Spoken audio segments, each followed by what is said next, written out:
Okay. All right. Can y'all get on the one of y'all needs to be my YouTube monitor, so I need you to be able to access YouTube to see the live event.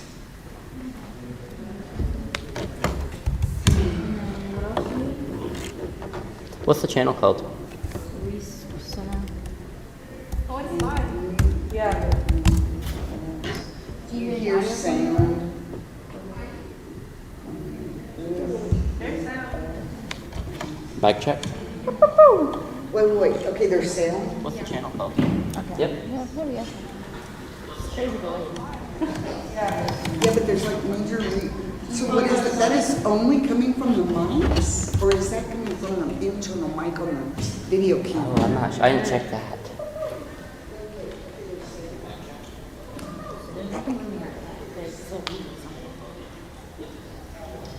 That's really great.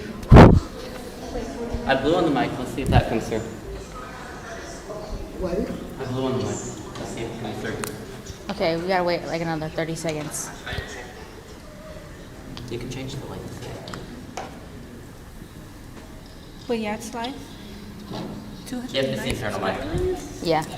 That's what it sounded like yesterday, So too. I want to put the shotgun mic on there then. I don't That think means it's not the labs, which is fine. I can handle that. I don't think he was reading on the shotgun mic yesterday either, because it sounded just like that when we listened to the thing. No.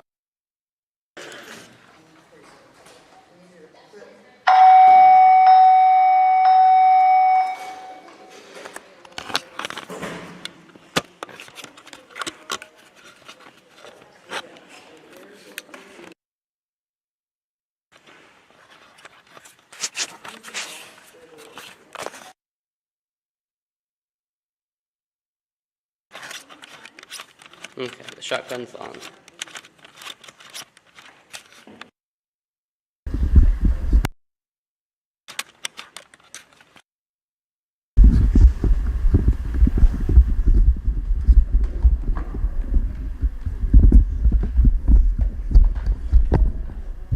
It's a shotgun. Shotgun does seem to be working.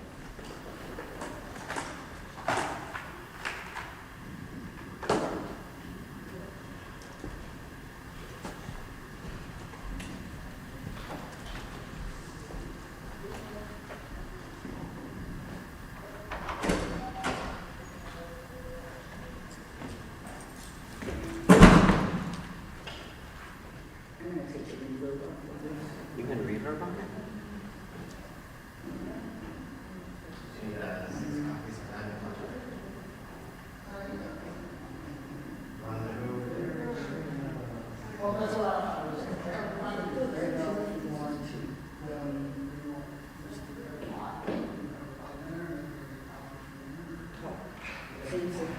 Mic check.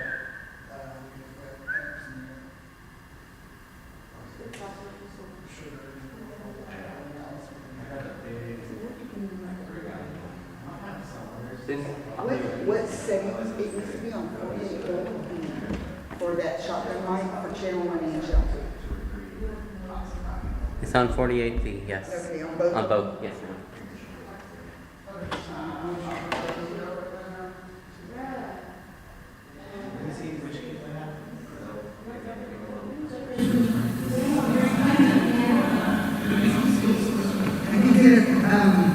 I need a little, Diana, I want you to look at your history.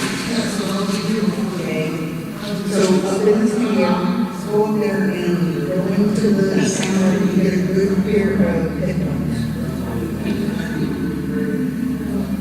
Never mind, don't do that. Well, no, it's headphones that won't feel the problem. I'm saying it's internal speakerphone right now.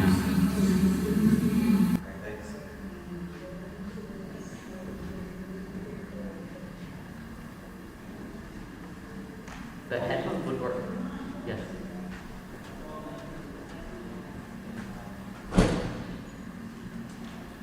I'm wondering if both of you guys know we're going to fight over the output of the audio. Because you know how sometimes they're people and one spot gets to go. Although I think when we, the church lights thing, sometimes when you have the monitor on, it creates an echo on YouTube. for some reason. That's my version, I don't know.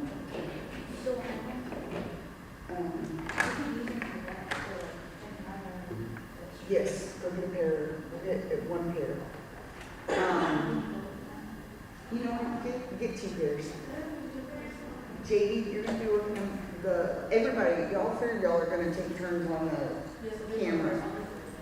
Okay, keep, honestly, if it stays still, then you can get out of the way and let it just record, right? And focus it from here. I don't know how their presentations are gonna go. So yeah, so there could be like a lot of moving, maybe. Well, I don't know if you're gonna need to zoom in on their board or not. I have no clue. Okay. He needs to shut his laptop so that the display will rescale. Either that or change the setting. His laptop? Yeah, see how he's cutting the corners off? Corners aren't going to show up on the presentation. I don't know if he cares about that. Because Is there a way we can directly capture the presentation and put it straight in the screen? Like another capture card? we do, but we are not gonna do that. Because we don't wanna go full screen with their presentation. We cannot go. Picture. We don't even wanna do that though. Oh. We need it to be their faces in front of everyone else. I mean, some of them aren't even gonna have a presentation. Right, some of them are just going to, that's what they have to do for 10 minutes. And they also have, like, see that little table? Mm-hmm. That's what I need to, camera people, I need to get that in a shot. That garbage can needs to go back there. Why don't we put it over behind, around The the corner? food's gonna be over there, so I would move that garbage over there.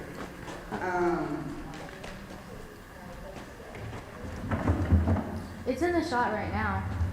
You can see everything from the thing to the end of the table. But we can move it. Unless there's somebody like super tall sitting right there. Sitting where? Right there. Oh, right, that's another worry. If it is, we're gonna have to We move can move the the table. tables over, yeah. If that's a need, but we still need them to be able to get around. And honestly, it's looking like there's only 5 judges. I don't know. And now there's another trash can on the other side. Oh my god. You can't see it. Can you see the table? Yeah. Okay, so, JD, come sit here so I can show you how to do this. That window. It is, and well, it's also the same. Okay, so here, okay, so here's your preview. Here's what's actually going on, okay? Transition is when you go from here to here, okay? So right now I have it on opening. At some point we'll go main. That's our picture in picture. Okay, see, I can kind of turn it around, whatever. So we won't do main feed. We'll do camera.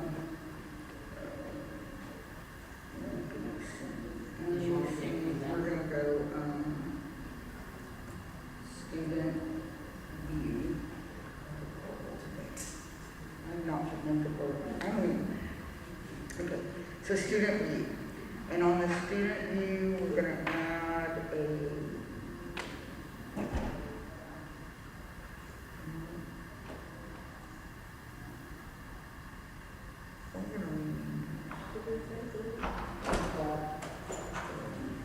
Do you want me to take the tables off? Oh, yes. Can you, and not too much, because I don't know what it's gonna do to the carpet. So do little strips and just kind of gather them. Okay. Perfect, you know what you're doing, Sam, just not too much. All right, so we are live, but it's the logo that I designed. If you want to see it. The live right now? I don't know if you looked at it. You want it? Did you No. see the link I there? don't want to be on the live. No. The teacher, as soon as you send it out to the teacher. Awesome, okay. Okay, so we have baby line. Okay, that's perfect.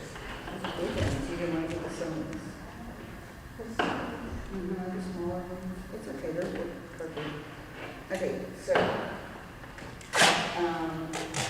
engineering view, just see how it's our main thing. I think I need to clear that table behind them off, because that looks kind of messy. You wanna see what the shop looks like? Can, I think the box, maybe if it anything to, Diana, go over to that does the table. screen need to come forward to be a little bit larger in frame? You can, if you close your laptop, it should rescale the display. Do you want, I could Or- connect into those, I could connect into their presentations, but I don't want to take the camera off of them. We're gonna, the judges are gonna be really loud, just a heads up, but Okay. that's because we got a shotgun mic right over them, and then we have these for the prisoners, those blocks. I would definitely move it forward about 2 feet if you can.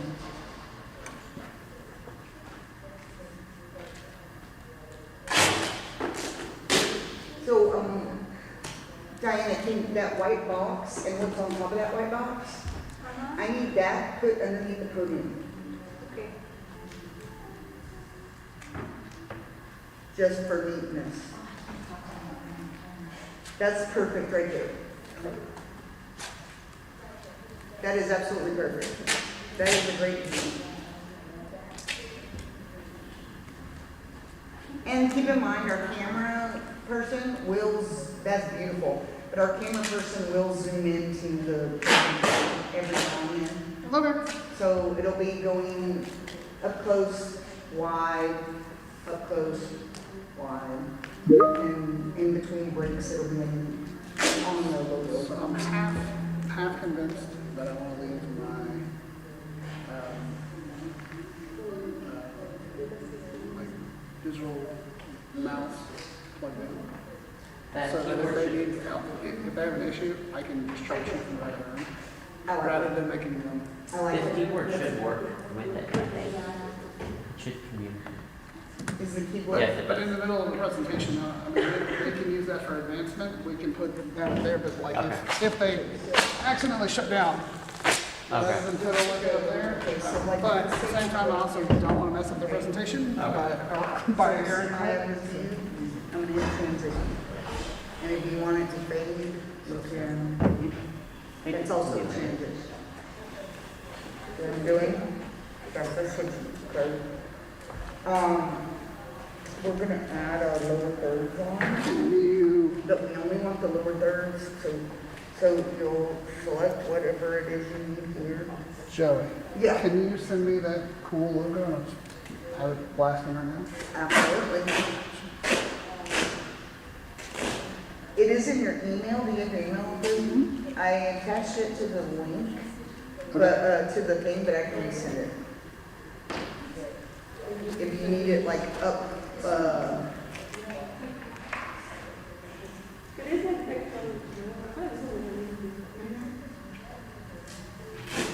here, I'll just send you a new one so that you have it at the top.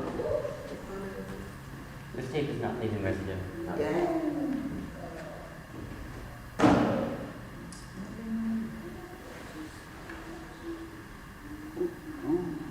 I do think someone could trip over this page. There's the logo. I don't know if you can grab it off of there or. Yeah, that's You the, just did? we're gonna do, Okay, so, and then for audio is when you could, like right now, mute it.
a minute ago, it like got fuzzy, so that's what we have to We get. started like tablet that. refocusing. Well, if it goes out of focus and y'all are sitting over here and we're live, then that's bad, no bueno, right? Well, you're not gonna be standing there the whole time though. Exactly.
Give this to an actual company, give them a month, and they will be able to create a design from.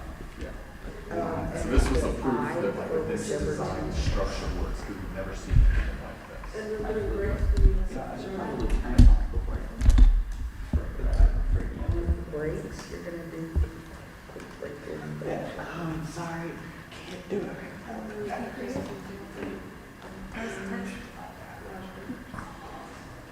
No, and you know what? I even brought It's probably because it's on.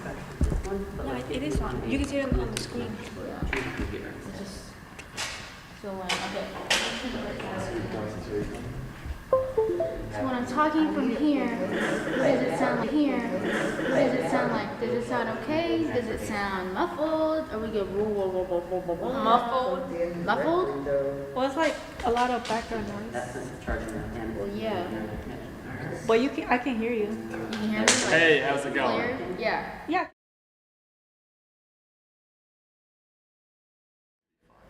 Yeah, like with a When loud y'all are voice. presenting, you can't see anything that goes past that table, so stand there. Yeah. And So like, same, Hear anything? same thing. I hear it on Past there. in case anything. yeah, I'm not gonna walk you around this. You wouldn't be able to see you on the camera, just FYI. That's Oh, not. me? Yeah. You'd have to stand. So I have to stand Right there. I can always move it. Just from the side. Would we be able to include this so that he can stand? Actually, you could just like scooch the table just a tiny bit. Would that I be can easy? move the camera if I need What to. would be easier for you, for us to move the table or you to move the camera? Can we move the table over this way? Can you mute yourself for a second? Just move it down in. I hear nothing. I hear nothing. Can we move the table over or just move the camera? No, we're not moving the camera. Turn it. So it worked flawlessly yesterday? So I want you to put this square in. Not the sound. The sound worked, but it wasn't The the way network we is wanted. never flexible, because there's so many people here. That's what I think. And let me tell you why. So that the drawbridge can come out to the side. No, this isn't in all the way. That's why. Yeah, it's this XLR input that's odd.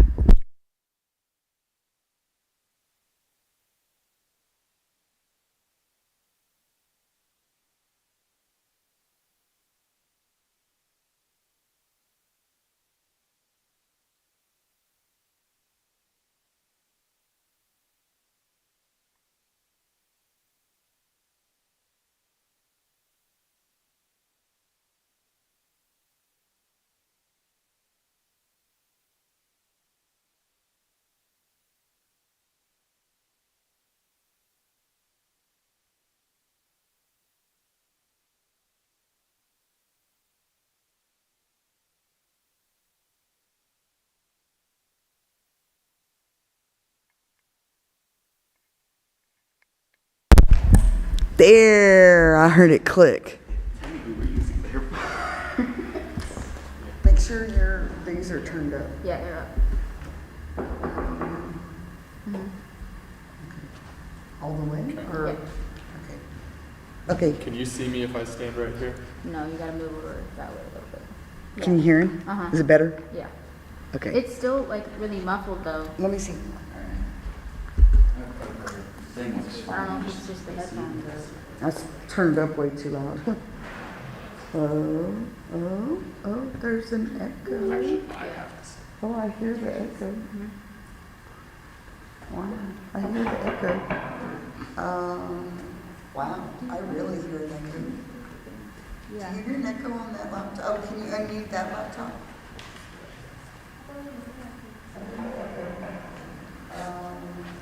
Test. Oh, I don't hear it over here though. Hey, can you guys talk for a second? Hello? Sure. Yeah. There's y'all an sound echo, good. but it's not horrible. No, it sounds good. It sounds fine. It's like right here, Sophia. Yeah. Like right here, I get blocks, but over here I don't. Right? That's so strange.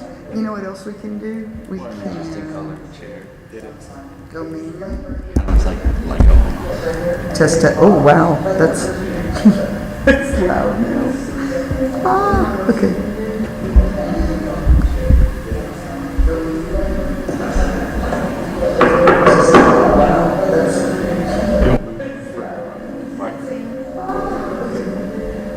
It's not.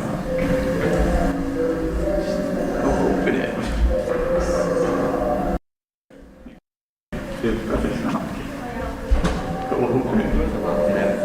not. Open it.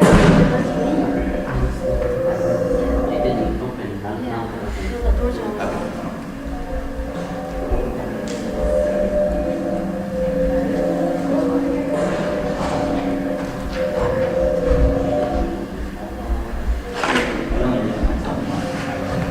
But it said you have to get out of my Here. way. See something else. What? You have to get out of there. Can I just? Oh, see, it doesn't make sense.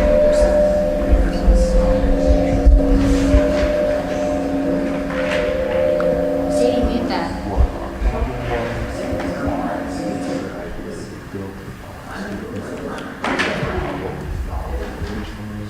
I don't think they have a presentation. Like on the board. So, Some of them. see, Let's okay, do one piece, like you walk through brainstorm, because we already walked through brainstorm, then I'll walk through, it's taking a while to focus back. then I'll walk through brainstorm, and you walk through that. Sounds pretty good to me. But I did put a limiter on it.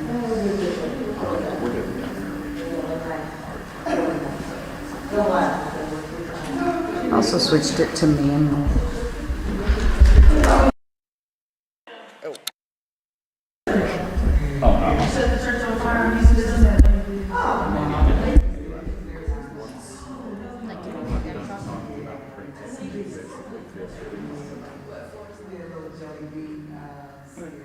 Talk in first. Ooh, testing, testing, 1, 2, 3. Testing, 1, 2, 3. Ooh, testing, 1. Listen. Experience to set down light and water sensor. Okay, so I'm talking. Can you hear me? Does it sound good? Yeah, you sound. Can you unmute? I did a hard limiter on it. Can you hear me? And I low cut it. Test, test, test. Okay. Yeah. Come stand with me. There's like a lot of background noise. Okay. Once people stop Test, talking, test, test. Hello? Can you hear us okay? they're gonna have to talk louder. Hello? Are you Test, good? test, test, test. Hello? We're doing a sound check test. Awesome. Yeah. I also lowered the headphones. Yeah. Yeah, no, it sounds good. Just as long as people aren't talking back there, it'll be fine. Because you sound clear, it's just a lot of muffled background noise. Again, it shouldn't be like super conversational, it should be projected since you're presenting, so you should be fine.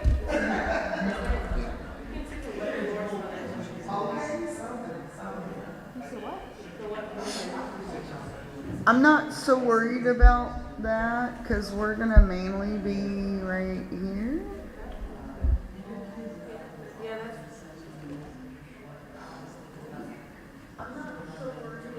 This is a good shot right here. But to be honest, that's where we want it. I mean, that's the shot. As long as they don't start floating that way, which I don't expect them to. And every now and then you can like zoom in on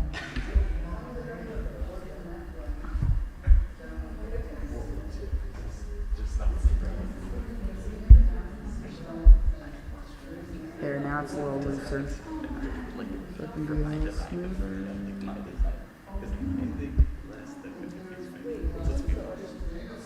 I just don't know where they're gonna stand. You know, if they stand right there and wander. but we're not winning. And then you may want to like zoom in slowly, like just hold it halfway. Although we don't care if we can't read that. More than anything we want. So,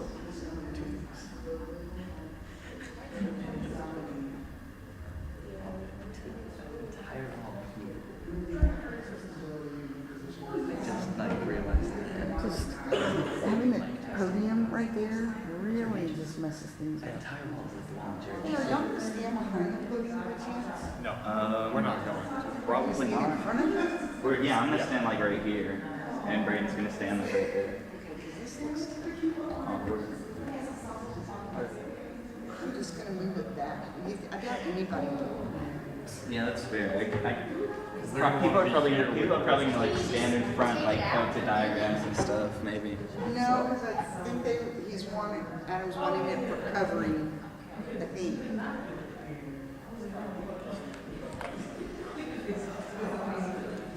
This room is very echoey. Yeah. If you speak with a little bit of bass in your voice, everyone can hear you. Yeah. Reverb goes crazy in there. Yeah, I'm sorry for saying this, but I do not envy your job with the sound because trying to get sound in this room probably sucks. It sounds good right now. Just everything that's behind the camera is super muffled. But Do y'all hear yourselves? You're live. yeah, that's what it sounds like. Ah, I do hear myself. Although I don't speak. I don't like it. Like when you take a video of yourself, like you're speaking in the video, holy shit.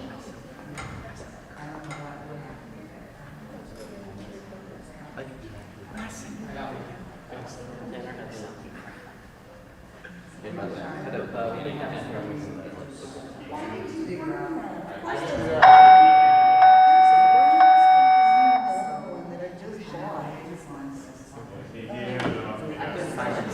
It's on the rack that's in the room. You know what I'm talking about? It's like there's a rack as the supplement. And if not, look on the rolling cart. I should have a box that has a big wall.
So the presentation order and is on here. Okay. For y'all to reference.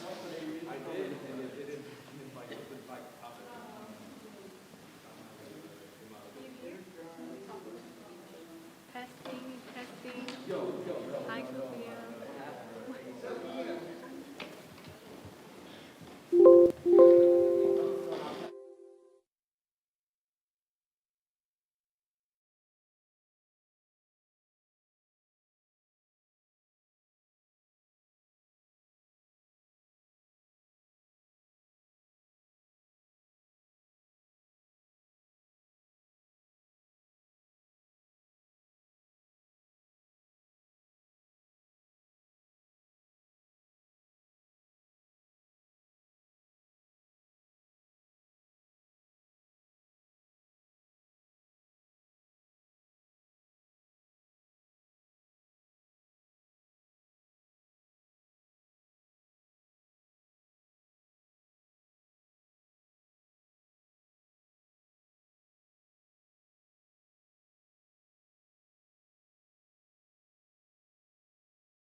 everyone that's joining us online. This is the Fort Bend ISD Engineering District Championship, the Engineering Design District Championship.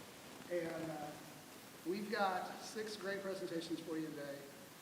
We've got judges from Compton and Fort Bend ISD STEM, and they're going to be judging our groups for us today.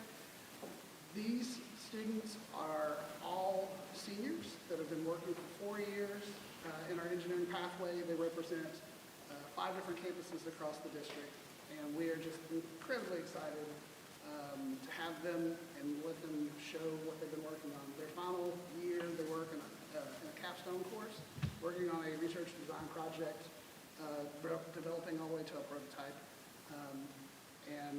The students that you're going to see today are the campus representatives. So these are the top groups from each of the campuses. We've got 2 from our engineering academy at Elkins, and then we have representatives from 4 other campuses, including Elkins non-engineering pathway. So, without any further ado, let me introduce our first group. From Ridge Point High School, we have Braden and Carter, and they're going to be presenting to you the Flag-O-Matic. All right.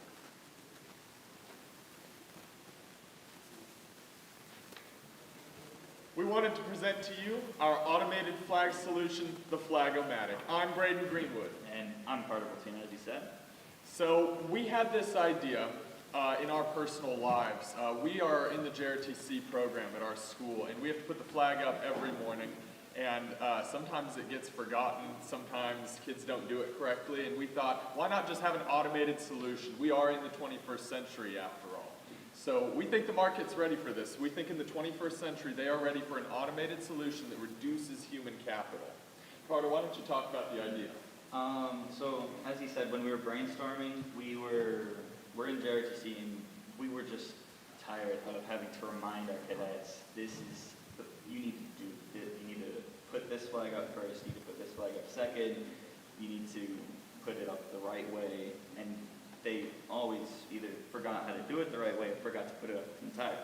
So we came up with the solution for an automated flagpole, and we really thought of the practical applications and the practical ability to build it while we were brainstorming, so that we didn't come up with ideas that would be unrealistic. So basically, we have current market solutions that we wanted to talk to you guys about. So why this flag is different compared to other systems you might have seen. There are remote-controlled Bluetooth models that you can walk out to your balcony or whatever. You can push the button, and it'll like roll it up or put it down. But to be completely honest with you, that requires you to remember to walk out and push the Bluetooth button. So, I mean, it takes half the work out of it, but half the work is remembering to do it in the first place. And then, of course, if it runs out of battery, you have a different problem. Then there's the flag in the ground. So in 1978, there was a patent posted for a flag that would roll up, and it would put it in the ground on a pedestal. Firstly, equipment, and that also artificially increased the price. So what we wanted to do is create a flag that we could put on existing flag popular option, but again, they require people to remember, to know the proper procedures, take time out of their day around the same time every day. If it's raining, do you really want to go outside and take the flag down? If it's nighttime, sometimes people forget or lights go out. So we wanted to create that solution to keep respect for the flags that fly across the world, not just in the United States.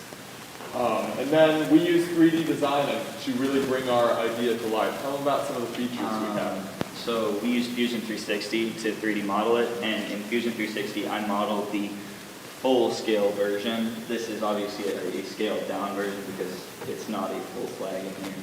But I modeled the full-scale version in Fusion 360, and I used modeling with joints to really figure out how this was going to work with all of the moving components. And it was quite interesting to fully 3D model this. It was a fun process, I'm being honest. As we went on, we originally conceived of a water sensor and a light sensor. So the idea was, if it's being nighttime, it'll put the flag away. Because daylight adjusts every day. The sun rises and sets at a different time. So you don't just want to set a timer. That way it keeps it authentic. Additionally, if it rains or there's bad weather, we want to be able to have a threshold where it will put itself away and still follow the federal flag code. We ran into some engineering constraints that Carter will talk to you about as we go. Think of this as a proof of concept for the design that we have, because we'll show you in a minute, we have some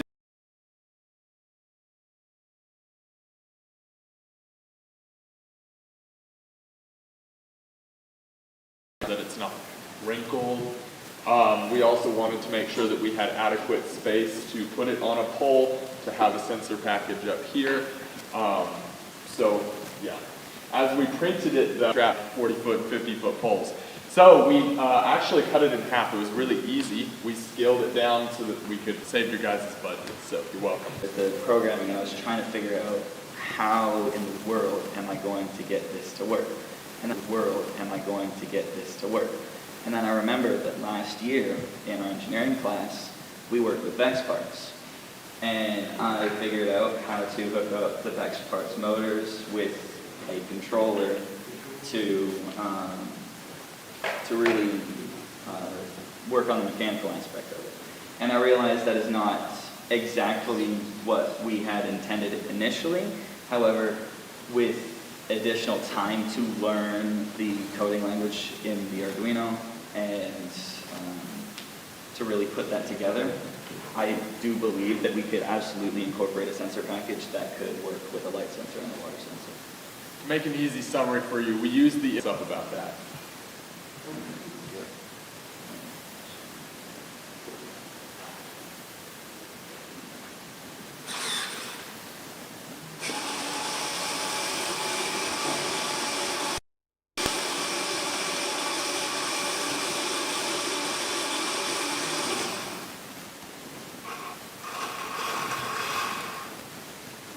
The flag likes to get stuck because of the material we used, but it will come fully out, the flag will come down, and then the drawbridge will come back up, and it'll fly the flag normally, and then the drawbridge will come back down, you'll roll back up the flag, and you will pull back up the drawbridge, and it will close itself back up. Ladies and gentlemen, the Flag-O-Matic.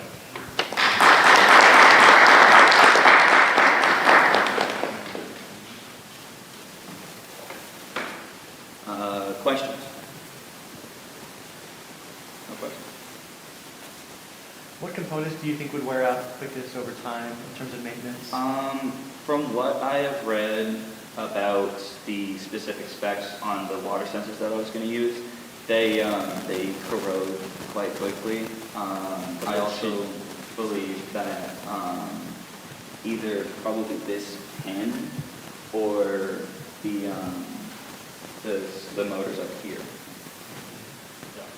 And then also, if we were to do the full design, like after we had more time with it, this would actually be like an additional top. It would have a motherboard inside here and the sensors on top. And since it's in the weather, we'd have to make sure that the motherboard doesn't wear out or get corroded because it's going to be in the weather. Did you guys get a general idea of how much weight this can hold before there's loss of function in the rubber drum? No, not entirely. However, from what I've seen and from how I've experimented with the 3D filament, I'm certain that it can absolutely hold the weight of a full flag or the weight of, let's say, a bird if it comes out and lands on it, or what is it, a different flag other than the American flag. I'm certain that with scaling, it could absolutely work with larger flags. However, I don't know how large of a flag until it would break. Also, outside of the classroom, it would definitely be made of a solid plastic shell. Like it would, of course, be made differently. Yes, sir. I think I'll talk about this, but just remind me. So you were saying the overall goal was to help with actually have a water and light sensor. Oh, that's how, oh, Yeah, okay. and it would also like have a Bluetooth function, like if you needed to bring it down for maintenance, you don't have to wait till the end of the day for it to come down the pole.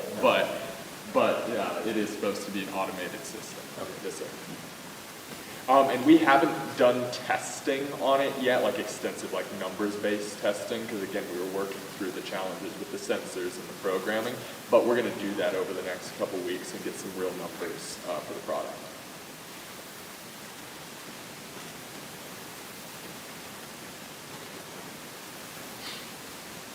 How did y'all feel working together as a team? I think we work really well together. I am very design-based. I love the design process. I love 3D modeling and building and really just working with my hands. And Braden loves the digital aspect. He loves the... I like the system. I like putting it all together. I like designing. I like presenting. I don't know if you can tell. I enjoy it. Yeah. But I think both of those mindsets put together in our group worked really well together. Did you guys ever disagree on a design concept, or how did you work through it? So, not really disagree so much as we ran into a couple different spots where his vision had to be met with reality, but also my timeline had to be put in check. Yeah, Braden kept me tethered to a realistic design, and I kept him anchored. It's to like, the Carter, timeline. when's it gonna be done? Carter, when's it gonna be done? It's like, bro, I can't even figure out the coding. And we were actually a little further ahead than the rest of the groups in our school, in our class, because of the way we did our brainstorming. We did our brainstorming while thinking of practical applications, and we did both of those at the same time, which kind of sets us apart from the rest of them, because the rest of them were coming up with ideas and then coming up with the practical ability to actually solve those problems. Any further questions? One last question. Yes, sir. When the drawbridge was down, I noticed it was rope. Yes. So if Yeah. you did decide to go full scale, would you use rope or would Corrosion you resistance. I would most likely use either paracord or a wire Corrosion line. Wire. Yeah. Because then it would have more tensile strength and wouldn't wear out as Right. quickly. Yeah, yeah, yeah. Mhm.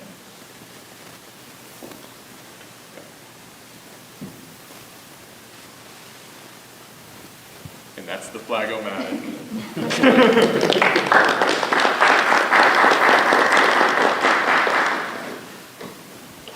Okay, we're gonna take it.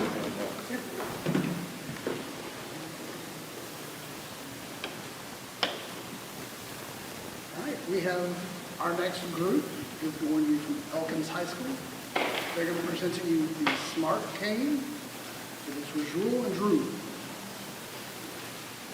Give them a little time to set up the judges whenever you're done with your rubrics. If you'll just extend it out in front, I'll take them.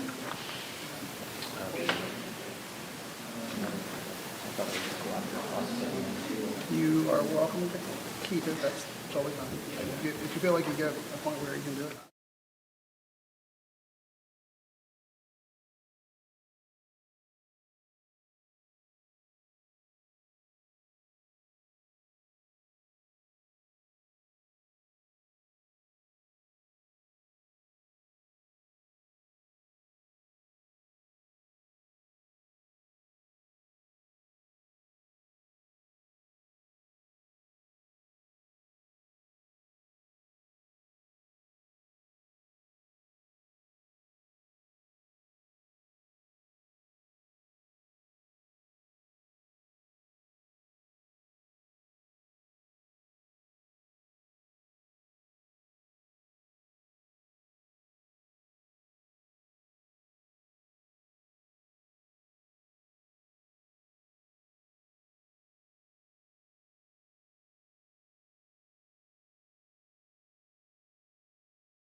Yep. Judges, are you ready?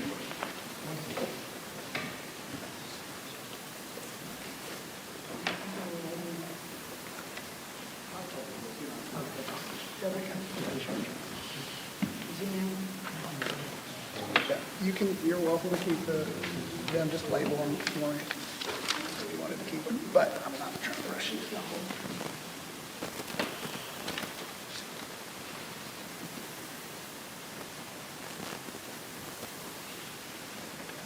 I'm so sorry, could I get Reese to move this one? Sorry. Just so you're nothing. Oh, yeah. I don't want to be. Not too much, just, that's perfect. This way.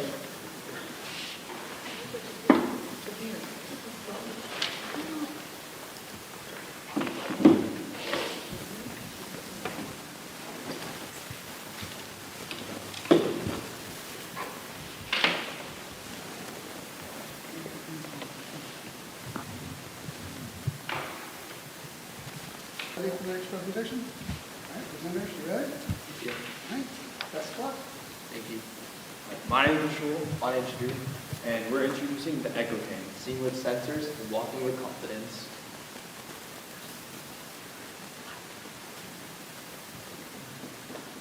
So here's a quick table of contents, what we'll be going over in this presentation. So first, we'll be going over a problem, then we'll be going over a solution, then we'll be going over our contact with the experts, and finally, we'll have a conclusion of our project. First up, the problem.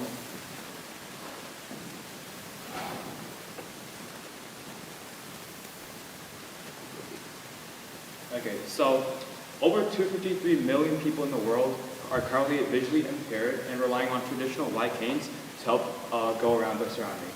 But this delayed detection often leads to injuries and limits the independent mobility of the people. So our smart cane introduces an ultrasonic sensor which buzzes when obstacles are detected, such as tables, chairs, which is in front of the person's field of view. Okay, so here are some surveys that we did basically to find out if our product would be useful. And so we basically went around our entire school. We got over 300 responses on this survey. And one of the main questions we asked was how important was it that canes detect objects on the ground? And we found that over like 54% of people that it was extremely important for these canes to detect objects on the ground, so people know, like people who are blind know whether like the object is in front of them, towards the side of them, or even like somewhere around them. Another really important question we asked was that do we believe that these advanced features of the cane would help make the situation more safe for people who are blind or impaired and could not see well. And as you can see clearly, we have 76% of responses saying that yes, it would make a much safer feature for these canes that would help the visually impaired. Now let's talk about the previous solutions which happened before. So there's something called the Sunu band, which is basically similar to our product, except a person holding it, you wear it on your wrist, and it also detects objects in front of you, so like you hold your hand like this. And there's also the buzz clip, which is similar to the microphone. You put it on your shirt or any piece of clothing, and it also detects objects in front of you. But our Echo cane bridges the gap between the two. We wanted to create a cane where people can hold it freely and detect not only in front of you, but you can also detect side to side. So you're not solely relying on your wrist or wherever your shirt is. It could be anywhere since you get into free range of motion. So here's a quick timeline of the Echo cane and like where we were through this entire design process. So in September, this is where we basically started the project. We were basically like finalizing our design and our brainstorming solution. So we basically were selecting all our components, selecting the sensor material that we're going to use, selecting the correct Arduino board, the controller that we're using, the battery, and the vibration and the sensors. November, this is where we first built the first working prototype of our actual product. We started doing the basics of the sensor and the microcontroller and all of that. And we did like some small testing with the sensor itself without connecting it to the cane. We just tested it with objects near it and saw if it detected the object and if it beeped in time. Then in January, this is where we improved the prototype based on user feedback. And basically, we made like some of our students or some of our peers test this product. We saw that if the product worked, that it was a success. However, if it didn't work, then we went back and made some improvements, made some changes. Then after that, in February towards April, this is where we were like completing the final testing and preparing the documentation of our project. This is where we were like basically finishing up everything and just getting it ready to present. Now we'll talk about our objectives of when we started out this project. So as we mentioned earlier, we want to help the visually impaired. And this meant that we have enhanced obstacle detection by using the ultrasonic sensors to identify the objects before you. And we also want to develop an affordable and portable object, or as you can see, we have the smart cane, and the smart cane actually adjusts in size, so it's like you can pack in your suitcase if you're traveling for a different country or going on vacation, making it easier for the visually impaired. And thirdly, our last objective was we want to have a simple battery which we can recharge easily, which has a lot of battery life, so it can be available for everyone at all times.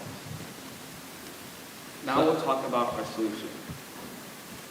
So this is our first sketch, which we made back in September, as Drew said, when we were first going through the design process, talking about how the cane will look like. So as you can see, we have the grip on the top, which resembles here, and then we have our sensor, which resembles right here. And this is like the ultrasonic sensor, but we had to change this up because we couldn't actually put, as you can see, it's attached as like it covers around it. But since the cane, we couldn't make the VEX parts go around it. We had to redo the design process on the sensors, but it all worked out in the end. So here's our CAD model that we basically developed of the Arduino board itself.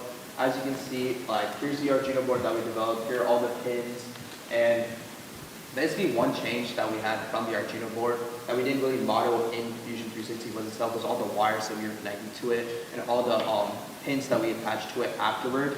Because that was something that we did during the design process, and that was like one of the changes we made to the Fusion 360 model during the building process.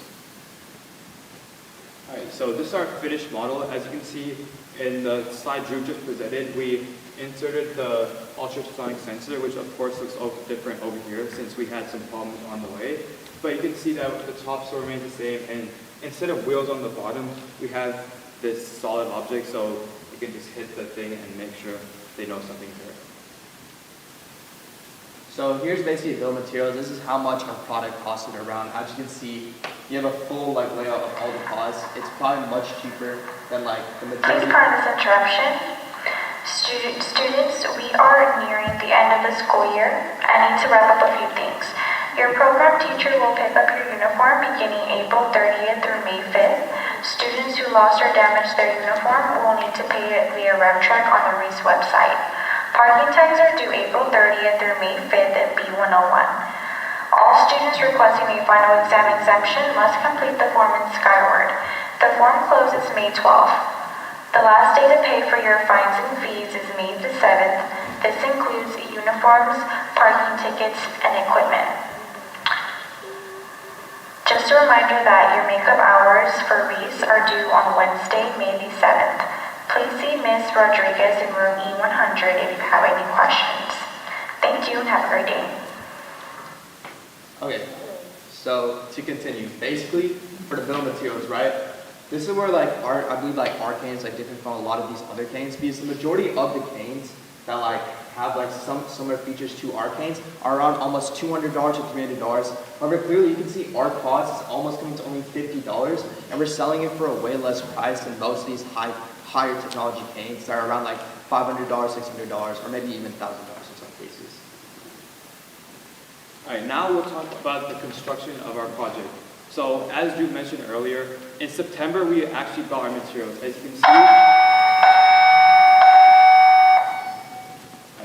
you can see, we have our jumper wires and our Arduino board, and you can also see the cable. And back in September, and moving on, after doing some testing, we connected the ultrasonic sensor into the Arduino board, and further on, now we're in February, now we connected both the ultrasonic sensor and the vibration motor, so once obstacle detected, it actually beeped and made a sound.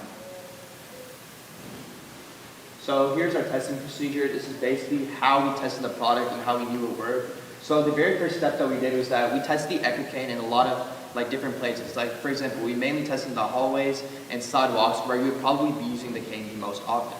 Then we blindfolded people or made them cover their eyes to use the cane to make it as similar to people who are visually impaired and don't have the visibility that normal people do.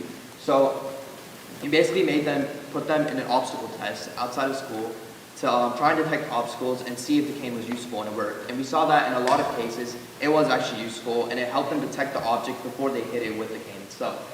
And then the third step that we did was that we checked that the beep was clear and easy to understand every single time, meaning that if you were in an area, you could probably, if you were in a crowded area with like some people here in it, and like a lot of people were talking, you could still hear the beep, and you would still know if there were people in front of you itself. And then finally, we recorded how well the users could react to the obstacles using the sound, and we found that they had plenty of time to react to this, to the sound, and they had plenty of time to move out of the way itself.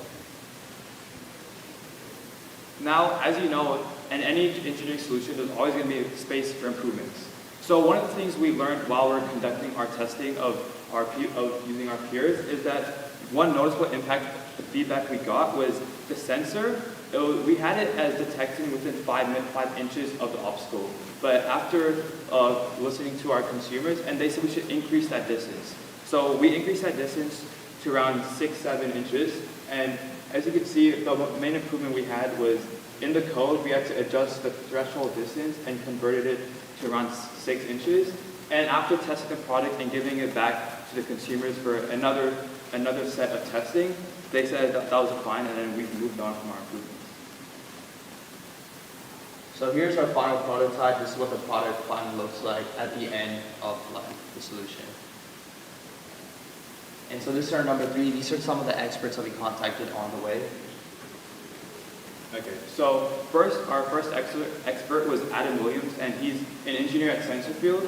He was the main person we had contact with, since he was the one who advised us to use the ultrasonic sensors, because that's the best sensor for actual detecting objects.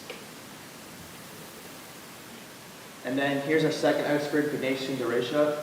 Vignesh Sundaresha is an ECE professor at UIUC. So he was basically an expert in circuitry, and he helped us connect all these wires and sensors to the actual cane itself. And he basically helped us with all of that process. And here's the conclusion of our project. So the world impact. So we want to make it easier and safer for blind people to get around and conduct our day-to-day lives. And we also want to use the sound, such as the vibration motor we have here, to help with the navigation of these complex tools. And we also encourage the development of more accessible technology. And of course, in the future, we want to make this look more presentable and actually cover all this so it doesn't look like one huge random wiring and Arduino board. And here's some of the contributions that me and Rashul had to our project. So Rashul did the coding and contributed to building the cane model. Rashul is basically behind the software and all of that aspect. He did most of the code on the Arduino IDE software. My contribution was that I worked on connecting the wires and the hardware together. I connected the sensor, the beeping mechanism, all of that through the Arduino itself, and then I also helped attach it to the cane. And thank you.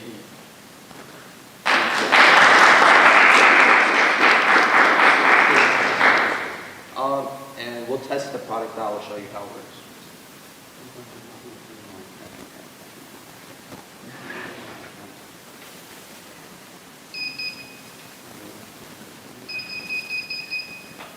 See, as you can see, before the object, or before Rashul comes into contact with the object, you can hear the sensor beeping itself. So if Rashul was blind or if he was visually impaired, he would already know that there's an object in front of him, and he would know that he would have to move out of the way. So that's how it works. Any questions? As far as the sensor, does it have any issues with the training when you're walking around? Yeah, so that's one of the main things that we were thinking about. The first thing that we were thinking about is that we need to make another box to cover up the entire sensor. So that's going to be one of our first steps and the next step of our design process. Because if the sensor, obviously there's water up on the sensor, it may not work to its full capabilities. So we're going to develop a new box to cover the whole circuitry and the Arduino board and the power bank itself. If you take it full scale, is this something that you have to charge your cane every night, or what's the goal of the battery life of it? Yes, so basically what we would say is that every night you would probably have to charge a cane, and we would say that as of now the battery life is actually 8 hours, and I would say that on average most people don't actually like walk for 8 hours in a day. So we would say that even if you don't need to like use it the whole day, you can just leave it in your home, charge it, it's ready for the next day use automatically. And to add on what Drew said, we hope in the future to incorporate more sensors so it's more of a 360 field of view, and that obviously includes we need a stronger battery for increased battery life. Any other questions? All right, great. That's our everything. Sorry, Thank you. one question. Sorry. So is the biggest difference between like this and the ones that you said were existing like in the market, like price, or what else would you say? I'd say not only price, but also how flexible our cane is. As I mentioned earlier, we can adjust the size of this cane, so it can compress so you can fit in a suitcase or a backpack, or you can extend it according to your height or however tall you are. So you can extend even further up. All right, thank you. Thank you. That's a pleasure.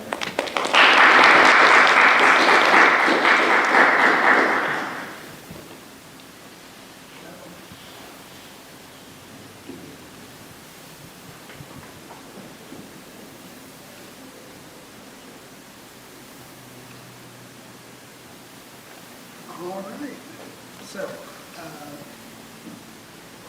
we've got one more group before we'll probably take a break. Our next group is also from Elkins High School. It is Jason, Ethan, and Pushkar, and they will be presenting to you the Rep Buddy. The Rep Buddy. Jason, Ethan, and Pushkar, y'all can start getting set up. And then judges go do your tabulations. Are you ready?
No, it's totally fine.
All right, judges, y'all are ready?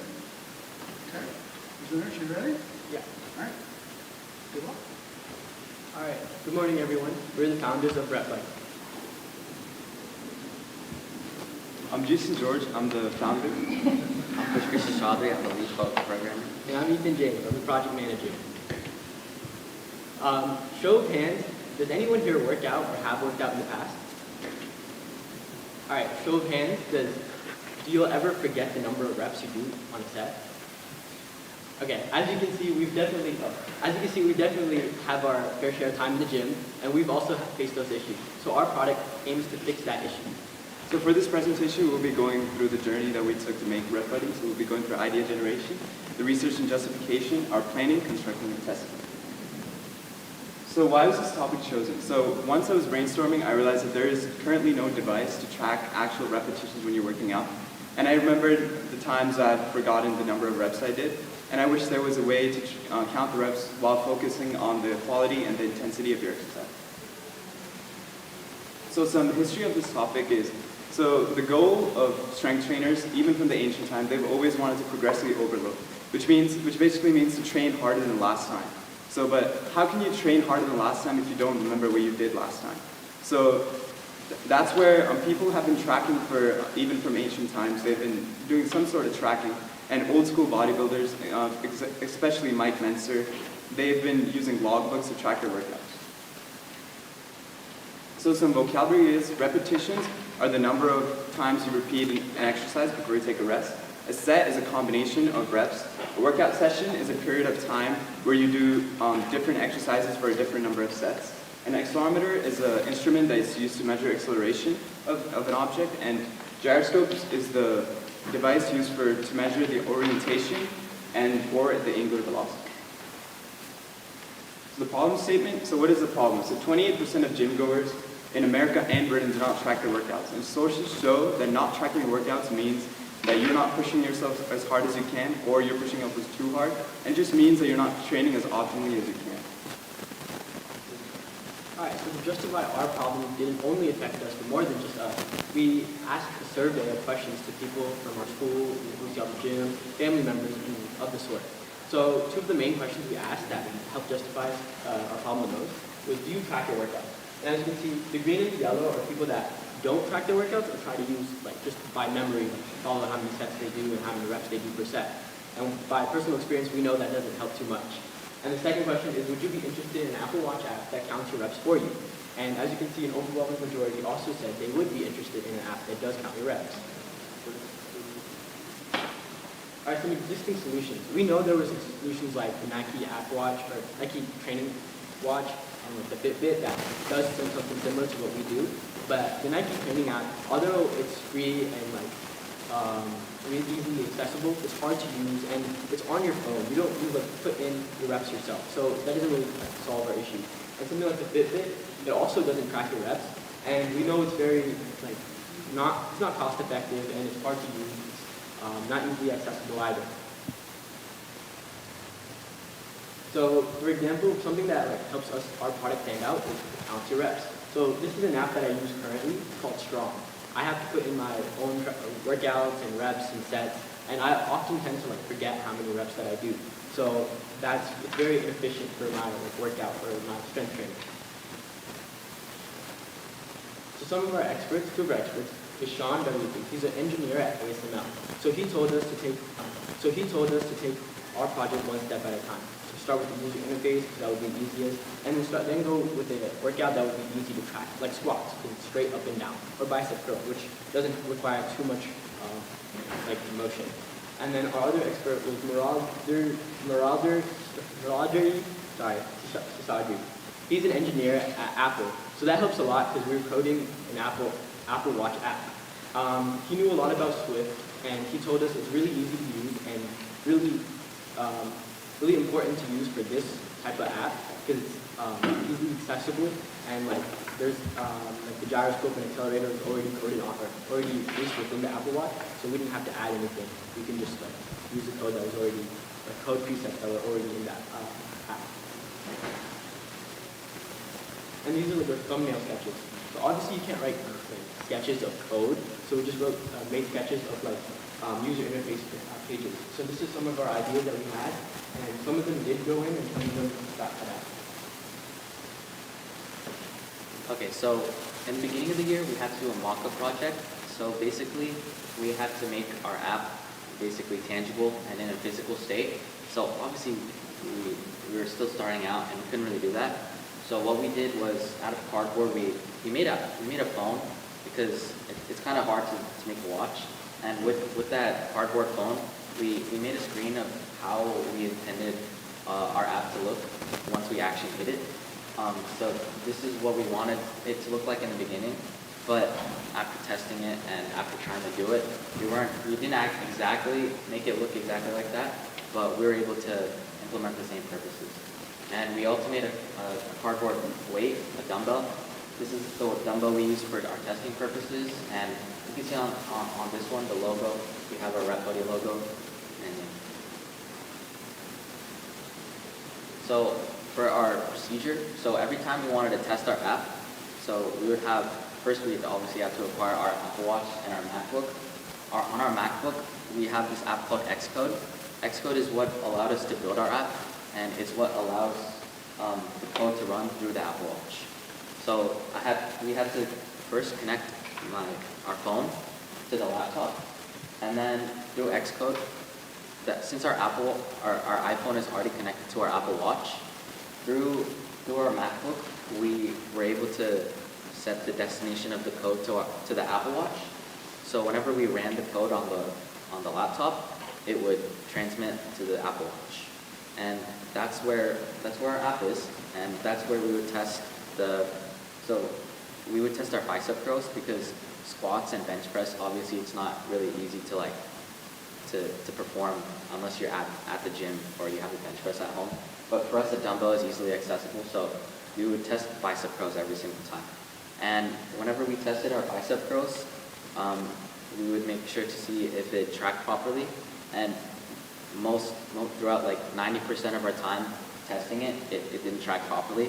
So that was when we would make adjustments to the code so we had to code, we had to build code that tracked the acceleration of our arm, our wrist, because it tracks wrist movement.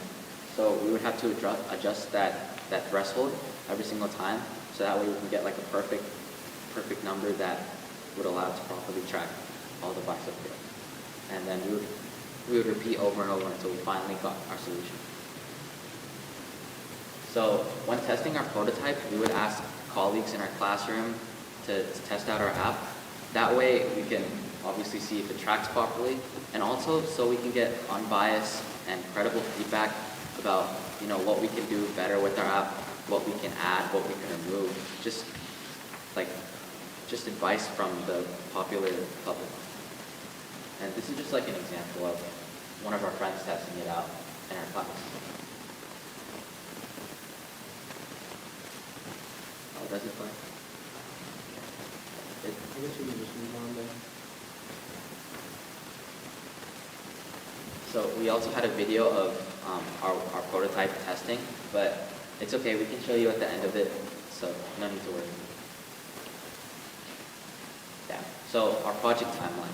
So obviously it started in the beginning of the year, August 20th, around that time. That was when Jason had the first conception of his idea of tracking reps and finding out a way to do it. So we spent our time researching it all the way till October 25th, and that was when we had to submit our final project proposal of what we worked on the whole year and what we're presenting to you right now, which is Rep Buddy. And so we just, through the course of October 25th through the beginning of the second semester, we did more research about how to properly code it, useful links that we researched and we used to help make our app. And yeah, so then January 27th is when we actually first started the code. That's when we first used Xcode, the app used to make, the coding material used to make the app. And yeah, up until March 19th, that was when we had an evaluated prototype. So yes, it was an evaluated prototype, but I would say it was still 80% there. We still didn't get the repetition tracking properly, and we didn't complete all the screens yet, but in a couple of weeks, like 2 weeks, we were able to get that a lot done. And by April 2nd, we had a testing prototype, which means that everything worked except the repetition tracking. That was when that was our final stretch to make the changes with the acceleration, and then up until April 8th, that was basically a week, we were able to find that perfect number for each type of exercise, and yeah. So these are useful links, and this is what we used when researching up until January 27th. So this is the pre-coding phase. We saw a lot of links about on the Apple Watch, and also how to track the rotation of your wrist. And we also found online. So Apple published some code that you could use to track your wrist motion for when you swing your arm for when you play tennis. So that was a good demo that helped us a lot. And this isn't all the code, obviously, but this is a lot of the snippets of the code and that's what our code looks like. And yeah, so over here it has all our screen views. Well, not all of them, but most of them. Like here it says content view, so that's what first shows up when you open the app. You have the squat screen. That's basically the screen that shows up when you want to track squats, and etc. Thank you. Thank you.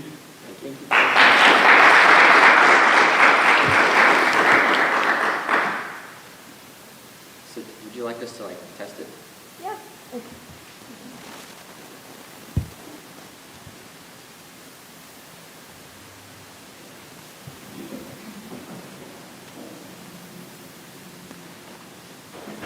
So it's kind of hard to show, but I'll come around to show how it looks like, since we didn't really get to show the video. So whenever you first open the app, this is our welcome screen. So this is what users first see when they open the app. So that button, so there was a get started button.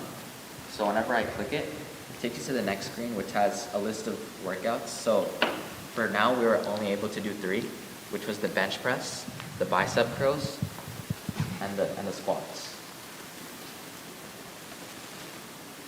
So I'm gonna click bicep curls, and right now I'm gonna do 5 repetitions of bicep curls.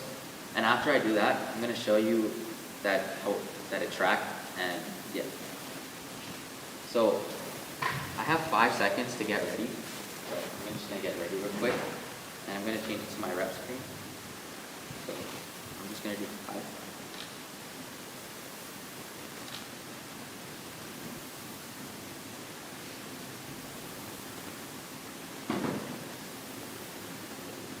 So, as you can see, it counts 5. So this is the screen that will show users how many curls they completed. And I'm also going to show you some other screens as well. So to the right, this is like a music screen. So obviously there's nothing here, because if I tap play, it wants me to connect to a device, but it's not really connected right now. So this is how the music screen looks like. Like when there's music playing, it'll look like a lot like what you see on a phone. Then on the left of this rep screen, this is where it has a timer. It has your calories burned and your beats per measure. So it uses that's why we said that the Apple's core motion library, it's really helpful, because it's able to track your calories burned and your beats per measure and stuff. And then on the left is like our controls view. So this is when you want to pause it or end it. So it's just a simple X and a pause icon. So right now I'm going to end it. And what the last screen is basically like a summary view. So it'll just have like your total time, total reps you completed. As you can see, I did 5. Total energy, the average heartbeat, all that type of stuff. And it also connects to like your activity rings. So on your phone, like it'll connect to your activity rings through your health app. And that's pretty much it for the app. Any questions? Do you think, just kind of thinking, build off of it, where you can integrate sound, so most people when they're working out have headphones for like after 5 reps, we can make it sound that way, it lets the people, what would your future modifications to your code be to further improve the product? So for sound, integrate like sound effects into the text code, which I don't think it's really hard. Like what you said, I think that's a really good idea actually. And there's probably a library that allows you to use like Siri's voice, like an automated voice that will do it, or we can even implement our own voices. We can like upload a voice memo file, and then after certain reps, it'll tell you. We can even have it so when the rest timer goes, we can implement a rest timer. When that goes off, like to start your next set, we can have a voice tell you to start your next set. You also mentioned any other like changes we make to improve it. I would say like for the progressive overload, we'd say like we mentioned how much you did last time and say how much you should do this time, like an extra rep or an extra like 5 pound on the weight.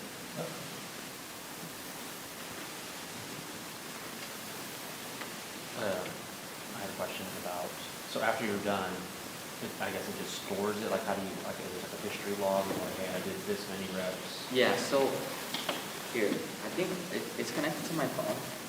So in your health app, it should save to your health. So like, I think this is today's one. It took about 2 minutes. So it stores to your Apple, or sorry, your phone. The workout itself? Yeah, the workout itself. Or then you can see like in that workout how many reps you did. Yeah. Yeah, we plan to have it so like we can access the history. So we set like we can pick a date and then we just go to that date and see what we all did. Right. Yeah. Have you tested this on Android phones? Does the app still work? Sadly,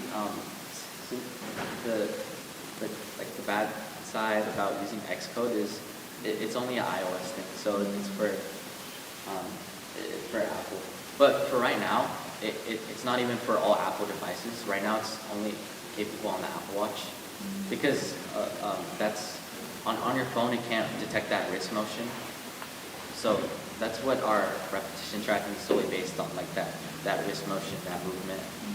And I don't. With our research, the iPhone isn't. Because every exercise that you do in the gym, except for like a handful, like your wrist is always moving, and that's. I think with another software, you would be able to do that with all devices. But for starters, we're just gonna use Xcode.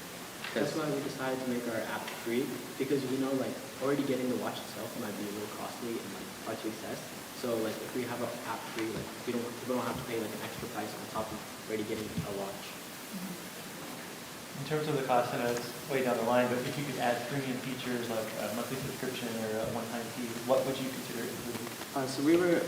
So the premium feature that we were thinking of, a personalized workout plan made by a professional. So you could pay like $20. They give you like a whole regimen that you can follow. Nice. And things like that, like the other premium features, like you can yeah. If you can create like a workout, so I know some other apps, and we might follow that like format, which is like you create like 2 or 3 workouts for free that you can follow, but then every workout after that, you have to get the premium plan to like create.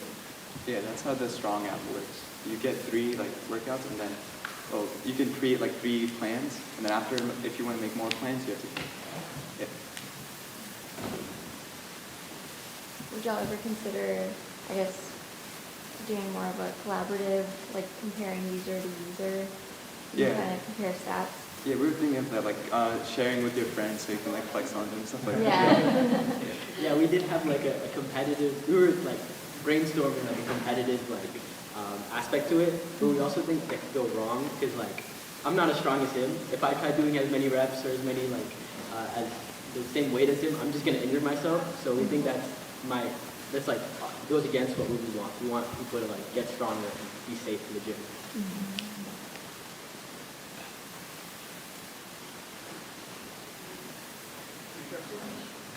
Thank you. Thank you.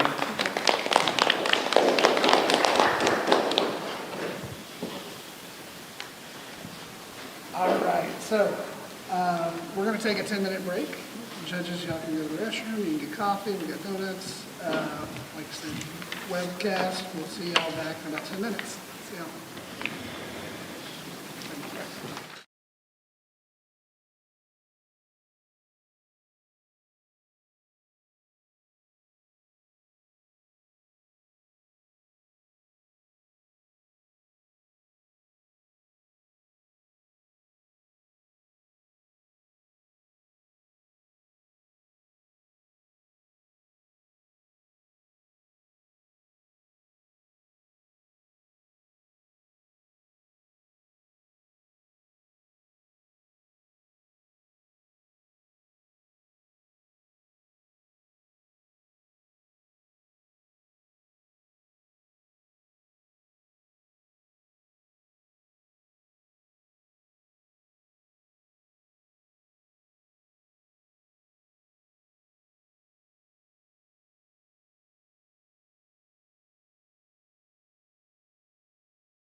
work, like, not your work, your Yeah. projects.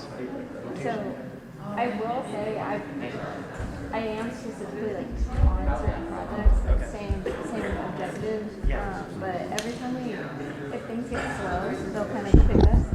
Like if I guess if my design on it, they'll kind of pick us specifically to work with. Like I'll work in his group every now and then if my projects are slowing down or if we're more in the research phase. Did they ever overlap when you're having to work together on projects? Yeah, I would say we were. I guess one great thing about Coffin is like since we have so many departments, like I tend to work with a lot of departments within one project. So there is a lot of like collaboration amongst different departments. Is the job just next to the CEO supervisor? No, he's actually in a different department, right? Oh, yeah. So I'm not really sure which one. I'm not exactly sure which department he's in, but yeah, we actually, so they three work in our corporate office. I work in the Senate office. Oh, wow. Yeah. Yeah. Yeah, so we actually had someone else that was going to come before, like in place of me. His name's Michael. He actually knows Adams from college. Yeah, he's actually the one that connected us. So he got sick unfortunately, so he wasn't able to make it. Are y'all not required, expecting to work with community like events like this on occasion, or something that Really, it's not a requirement per se. It's more just kind of like, hey, we have these events coming up, and if you want to participate, you can. It's They're all more like like a volunteers. choice. Yeah, we have a STEM education committee that's like committed to helping STEM initiatives around civic systems. So like we tend to get asked a lot of the times. So I do kind of reach out to different schools to see if anyone needs volunteers. Like for instance, we volunteered at a science committee at Rice. Yeah. They were looking for judges, but I guess they were student run, and they didn't know exactly who to ask. Yeah. But eventually we connected, and they were like, we need as many judges, as many proctors as possible. Yeah. And so I kind of just sent a mass email to all of our offices around Houston and got several people that just volunteered this Saturday. Okay. So it is fully like volunteer effort. Yeah. No one's forced to do anything. That's incredible. Yeah, it's actually really nice. There's a lot of, I guess, people at Coffin that really want to support STEM.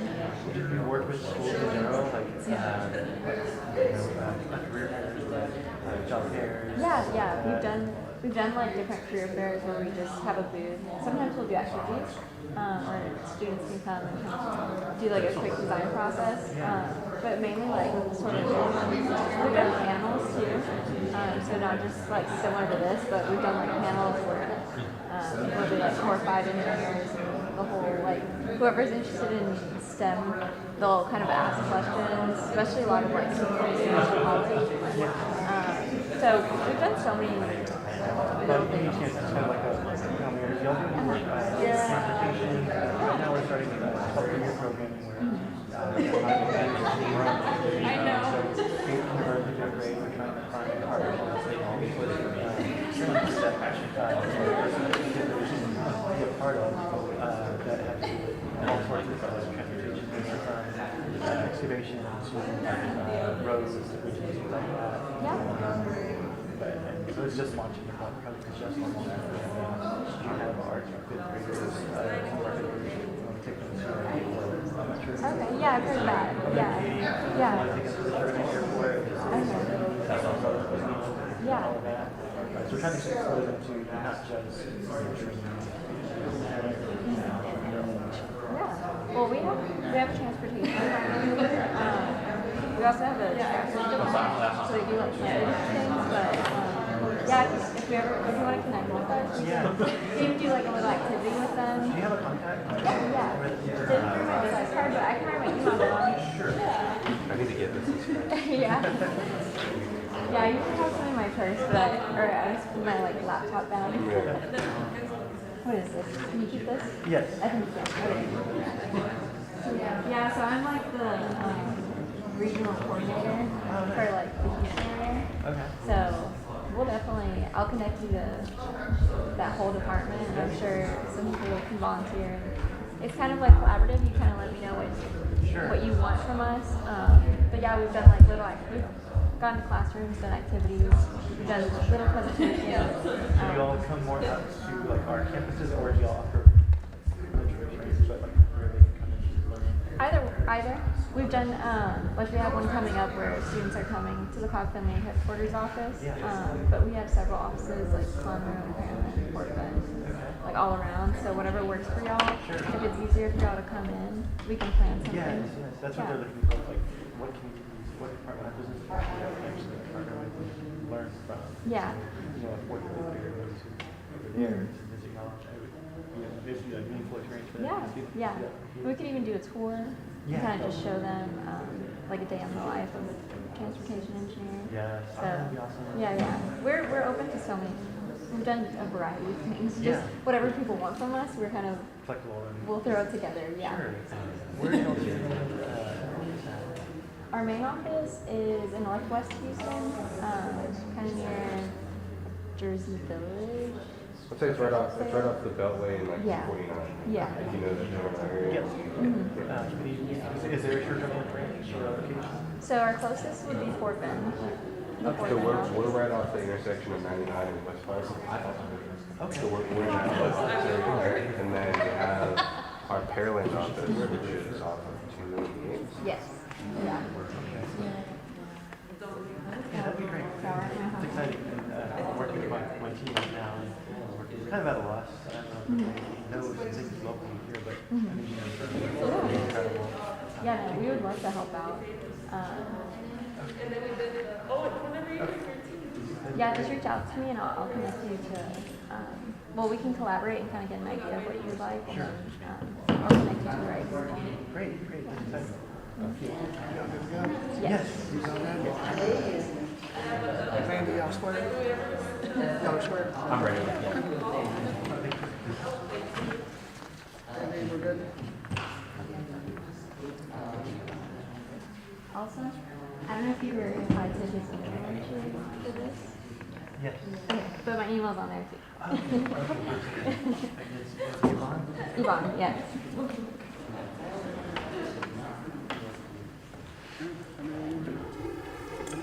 Good. All right, welcome back. So we're going to get through our final Elkins High School presentation. So if you would please welcome Clement, Dennis, and Abnav. They will be presenting to you the Secured Drive.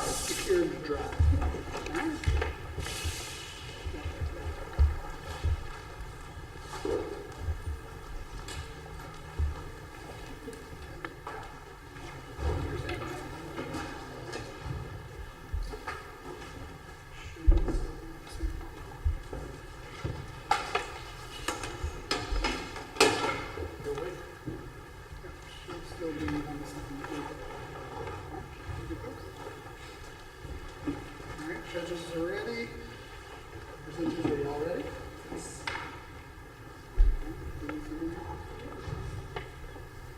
Best of luck.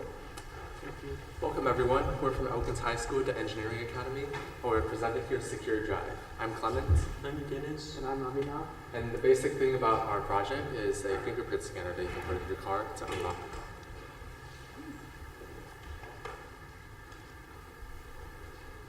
So basically what we're going to be going over in this presentation are our problem statement and marketing, like our design, construction, and evaluation, our experts that helped us through this project, and then just a reflection of our project. Now first, our problem statement and marketing. A study in 2019 reported that every 6.5 minutes or so, a car was broken into and stolen, and we aim to solve this issue by implementing a unique fingerprint scanner within the car itself to prevent these robberies. The study came from the National Insurance Crime Bureau. Now, our previous solutions to this, before we came to our current one, was offer remote tracking and monitoring of vehicles through like an app that would be in your phone, and another app that would be in your phone that wirelessly connected to the car, and then a key that remotely started your car and also locked it, that also had a fingerprint scanner on it. And just for a time limit of our project, we started establishing what we wanted to do back in September, and then in October we began individual calculations and like doing research over why we justify needing a solution to this problem. And in December we finished our mock-up, which is just like a physical prototype of what our product is. And then in January and February we began building our product and bought the parts for the prototype. And then by March we completed the testing and thoroughly tested in the product in all areas. And now in April, we'd like to review and enhance our product. So zooming in on the timeline, we're going to go over how we actually built our solution app and how we came up to this right here. So first we started in the planning phase. This was mostly in CAD. We CAD'd a very brief model, basically just putting all our ideas together. Made this simple sort of like box that would go behind the ignition key of the car. This big scanner right here and the electronics would be in the back. We didn't really have that much stuff going on. We just had an Arduino, a fingerprint scanner, and an SD card just to track when the fingerprint would be scanned on there. We then moved on with the Fusion model and made something even more extravagant. We put a Pi right here. This would connect to the phone and allow your phone to connect through a wireless access point. We also added cooling for the Pi. Because the Raspberry Pi, it gets really hot because of the processing speeds. So we needed something to cool it. So we placed a fan right here, which would direct cold air through and allow hot air to dissipate on the top, similar to how a PC is cooled. This will also allow the Arduino to be cooled as well. And right here, this is where the Arduino will be housed. It's mounted on this frame, which makes it very easy to plug in wires into the terminals on the side. And we have the SD card reader right here, and the step-down converters right here to integrate with the car battery. And this is a final 3D view of our final Fusion model. It's very different from what we have here after testing and everything. And we also needed to actually see what the car was as well. We made a quick walkthrough plan of what we wanted the electronics to be. It's basically what we have over there. This would instead be replaced by a Raspberry Pi. We have the same Arduino Nano. We connected through the SD card. We connected both these to I2C, using the multiplexer to also connect to a small little OLED display, which we did not add later on because we added LEDs instead. And I actually started, this is kind of like a hobby of mine, I like to take apart cars. So I took apart the ignition part of my car and got to see how the ignition clips into there. And this allowed us to design sort of like a custom mount for the scanner. And after that, I began constructing the actual model. I started by 3D printing the frame for our entire scanner. It's this gray part right here that goes along the entire thing. And I started printing out the black parts on the side too of the frame, which have 2 doors on the side, so you can put things in there and take it out very easily. So I started with the step downs right here. Since the car battery operates on 12 volts, you need to step it down to 5 volts because the Arduino and Raspberry Pi operates on 5 volts, and just to make it safe with the electronics. I put a temporary battery right here just for convenience because it was kind of difficult to lug that 12 volt battery around.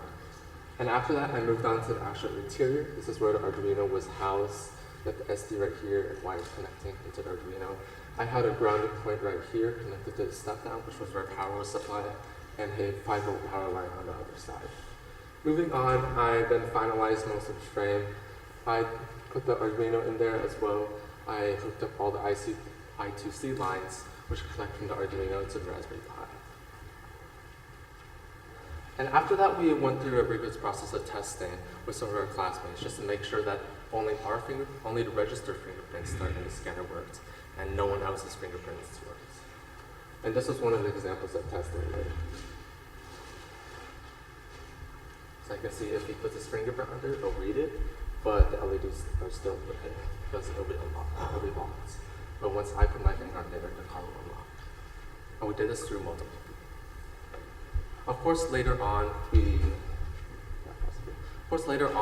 we will want to conduct sort of numerical tests.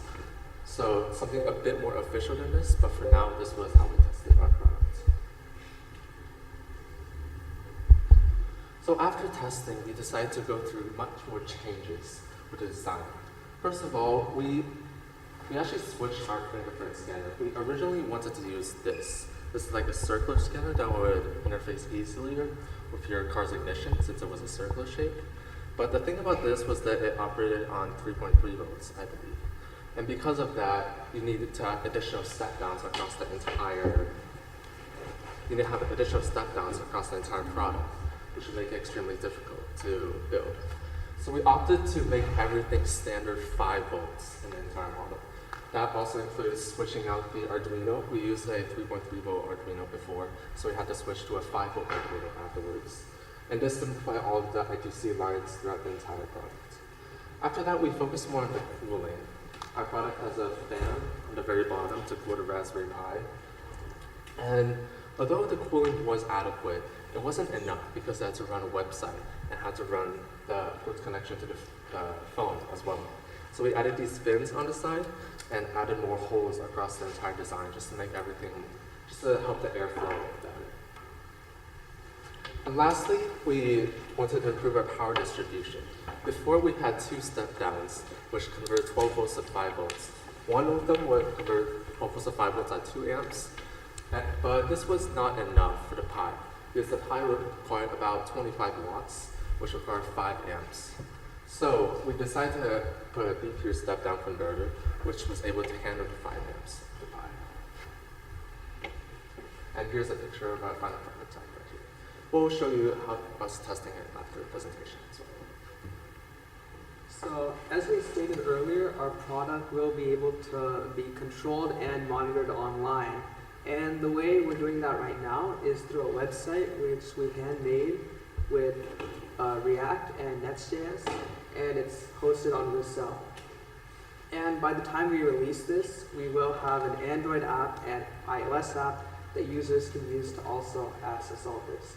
So here's our homepage where we just display our product, and it's just some basic marketing really.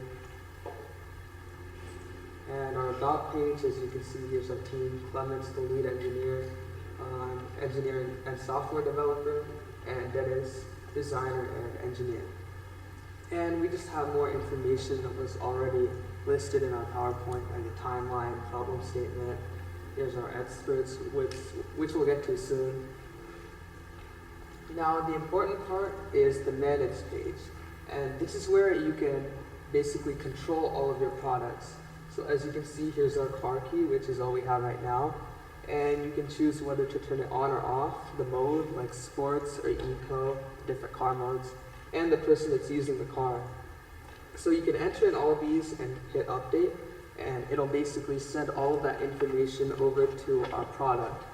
And anything that's done in our product will also be displayed live here.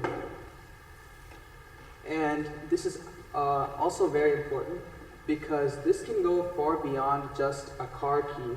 We can have all kinds of security devices here. It could be home cameras, lights, anything, office security, and it can all be controlled here. So our product is very expendable.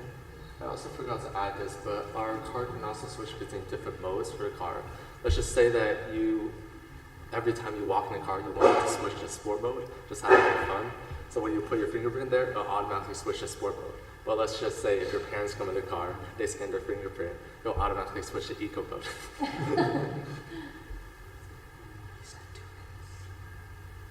So here are the experts that helped us throughout this project.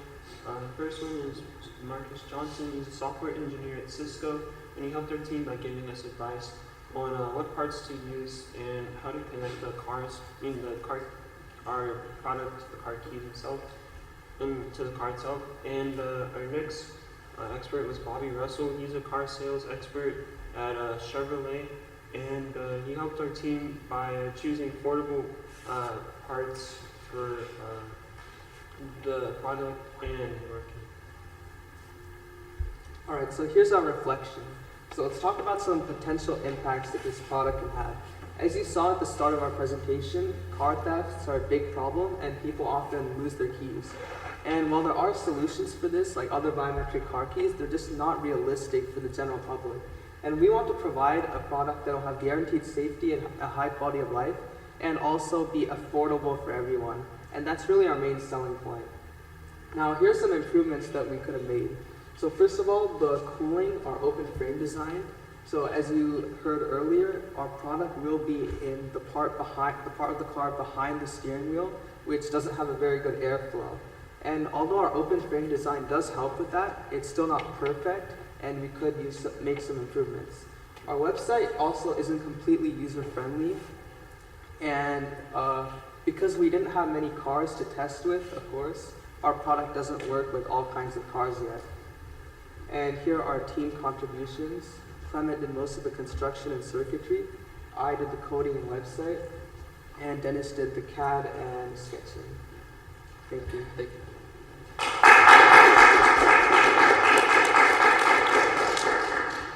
Questions from the judges?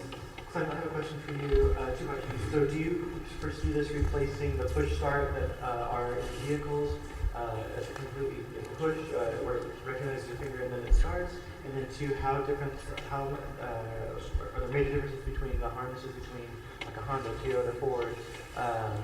What issues do you see there? So this will actually replace the push start. It should snap right into the frame of that. Okay.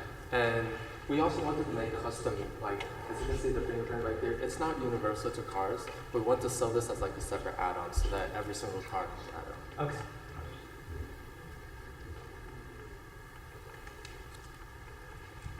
Questions? Is this going to be something that can be implemented in, let's say, older model cars, or is this more mainly designed for like the newer models and more recent lines that have come out? I would say this will definitely be compatible with older cars, but seeing how like advanced this is, it will probably be suited for newer cars because we probably won't be able to develop like custom mounts and custom ignition molds for older cars. How does it learn your fingerprint? Because you showed us the website, you put information there. Is there a programming mode where you enter and it learns your fingerprint? Yes, there's actually a special mode on the scanner that you can switch to, and you just place your fingerprint twice. And Okay.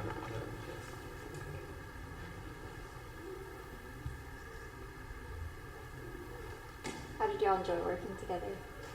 It was really fun. It's really it's nice to have a fun class that we all enjoy working on something we're passionate about.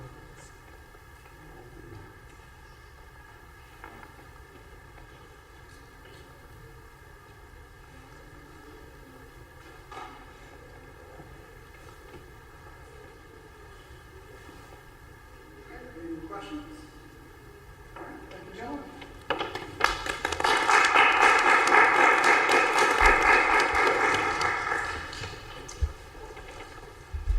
All right, so our next group is from Kempner High School. Robert and Katie. They will be presenting to you the Smart Speed Bump. All right, gentlemen, if you'll come up and start getting connected, and then judges, do your tabulations.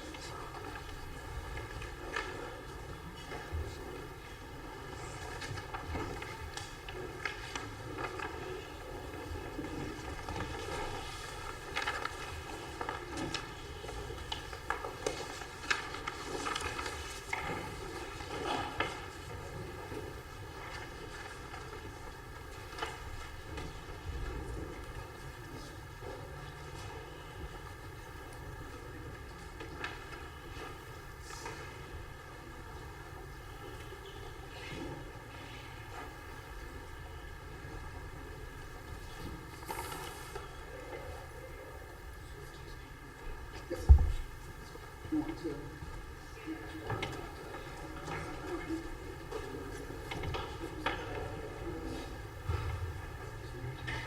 Oh, yeah. That's right. Okay, there you go.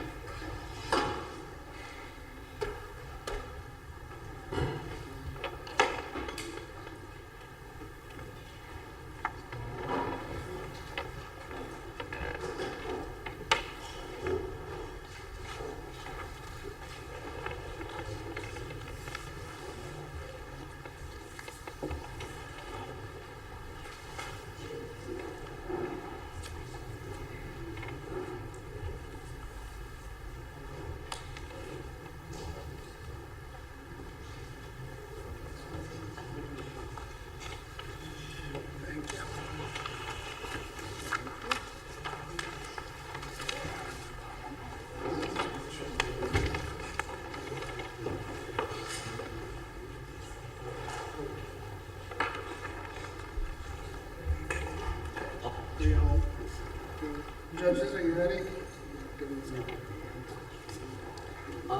This is our speed bump presentation. All right, judges ready? Presenter, are you ready? Yes, sir.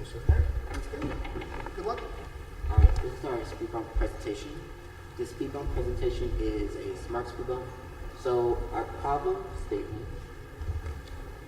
was that we saw that many speed bumps are going off on an old design. It's very bad on Texas Road currently. A lot of them are very degraded, and we want to make it a safer experience for all drivers.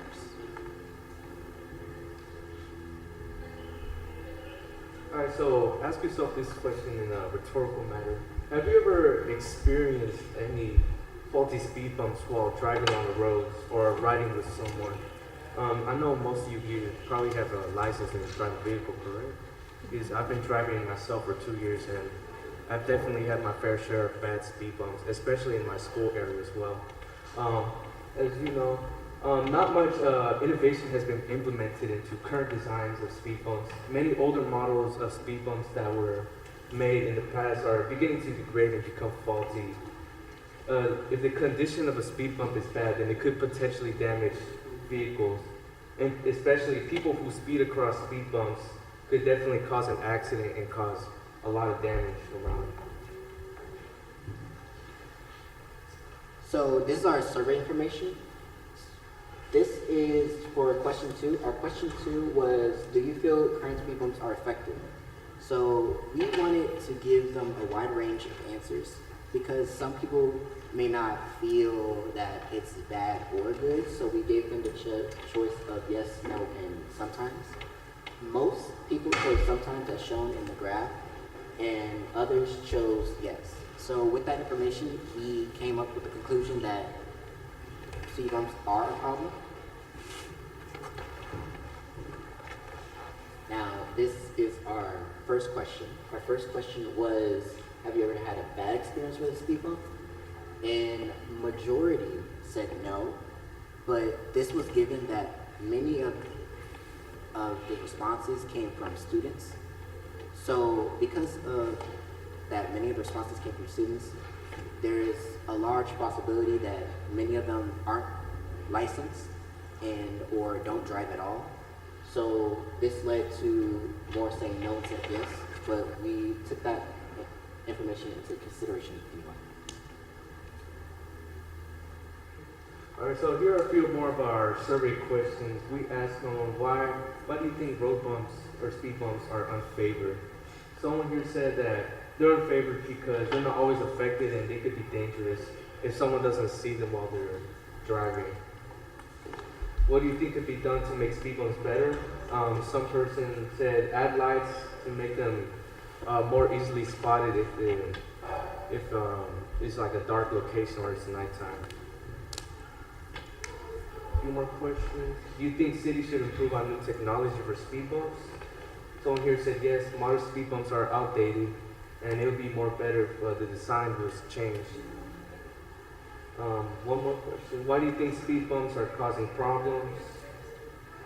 They could slow down traffic too much and damage cars, and they're not always effective in the dark.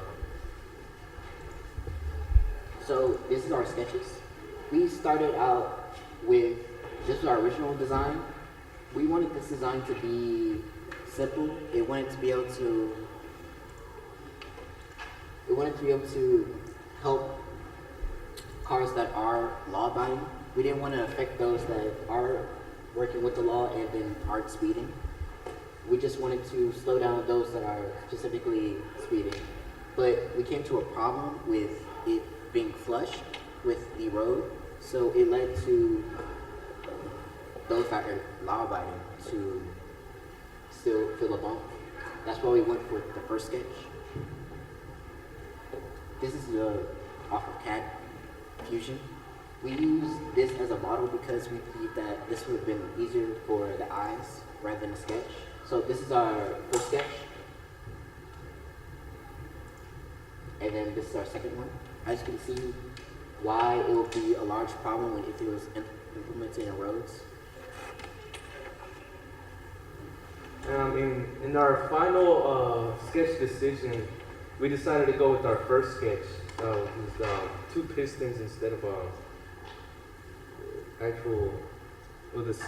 Just a friendly reminder, at this time, will all Group C teachers please report to your lunch duty locations? Again, at this time, will all Group C teachers please report to your lunch duty locations at this time? Thank you. So the reason why we chose the first design is because it has a stronger frame and it'll be able to withstand more harsh conditions than the second one. And here are a few more notebook sketches that we did. So with the first sketch, it's 2 pistons that go up and down in a linear motion. So this is how it works. We have a car that's going the right speed, so the speed bump is going to activate upwards, so it can make sure that it's going the same speed.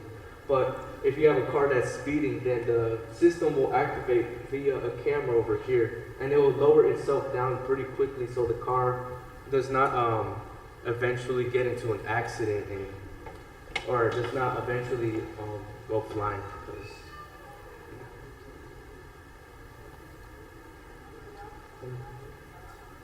And here's our speed bump construction. Right here we have the actual dimensions, and we had to scale down the actual prototype dimensions by 14 times over here.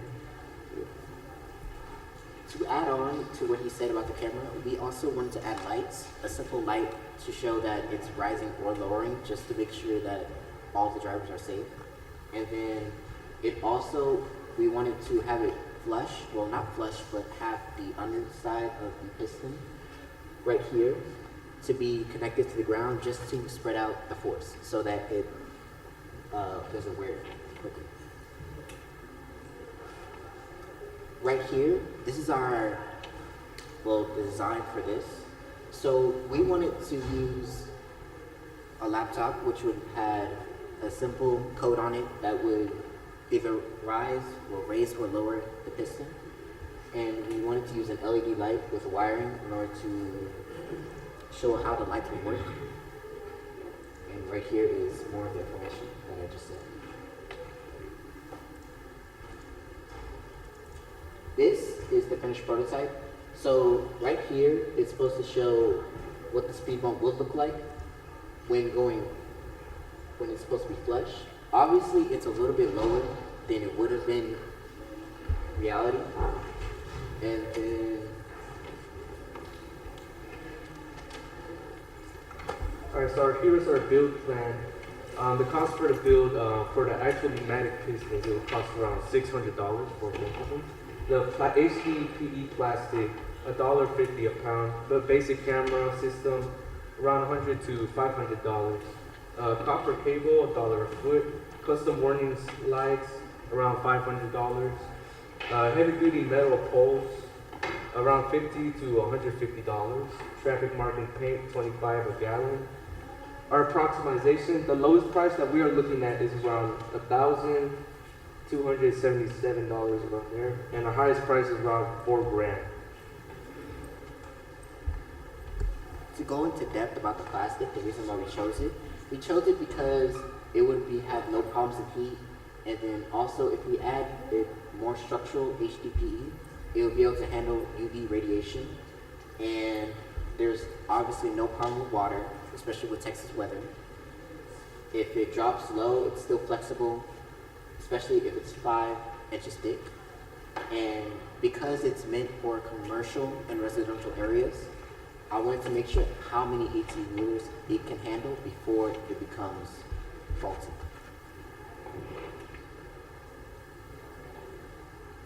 Our biggest obstacle was definitely the design, and then also our coding. For the coding, we used Riplet, and when it came to Riplet, I got as far as being able to show a video with simple numbers, but I wanted the numbers to show how fast someone was going. Once that came into play, everything started breaking. So ways we can improve, honestly, the coding was a large problem. For when it was my first time ever coding, so I had to rely heavily on videos, educational videos, and then also AI.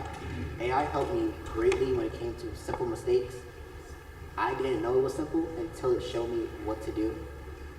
And then also just taking more time to learn. Beginning.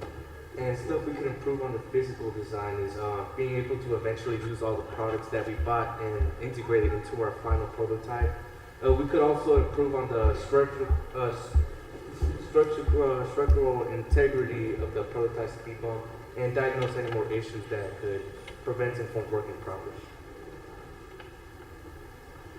Any questions?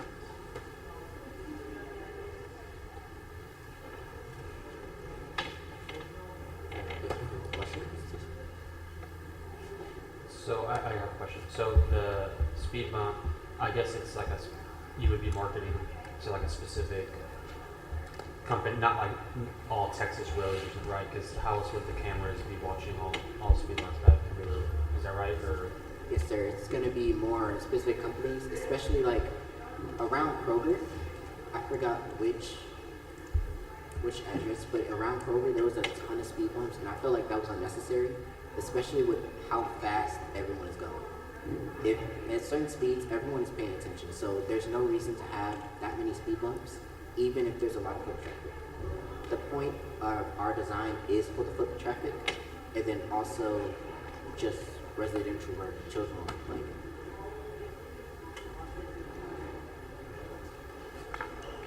You said you've been driving for 2 years now, so you're quite aware, that Houston traffic is not that great because there's construction projects going on all the time. What do you think the timeline is, once you get a permit, if you go full scale from, yes, we want to do this project to, okay, it's done. What would be the timeline to get one installed? The timeline for one getting installed, it'll probably take around a few months just to get all the parts and actually, well, first of all, we're gonna have to close the lane or that specific street only for a little bit. We have to get all the parts and the construction. It'll probably take around maybe 2 to 3 months to get everything installed.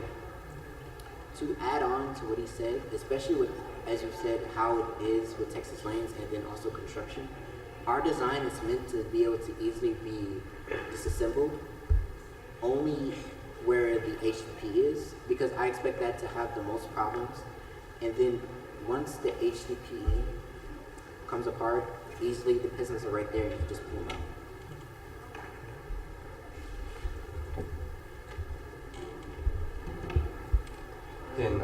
In designing the look of the speed bump that you guys came up with, did y'all by chance look into any of the traffic regulations that go for the state of Texas regarding such designs? So when it came to traffic regulations, no, we did not. This is simply for us a beginner design. We expect it to improve greatly, simply because of how the coding ended up. So I just wanted it to be a physical site. You're like, okay, this is how it's gonna be. This is what you expect. People that are driving. So I mostly expect maybe the pistons and then also anything below would have to become more compact or just more, I'd say, linear. If somebody's speeding as part of your camera system, would something flash or go out saying slow down prior to, or particularly not to slow down first before this mechanism kicking in, or is it? Yes, sir. Okay. So that would go back into the detail of the lights we talked about. Okay. So for the lights, it was definitely supposed to show when it's rising and lowering. I wanted that specifically just because of how it's coming up. Most drivers won't be paying attention once they're speeding. So just to make sure that everyone stays safe, especially if there's any passengers, I wanted to give everyone a chance to protect themselves.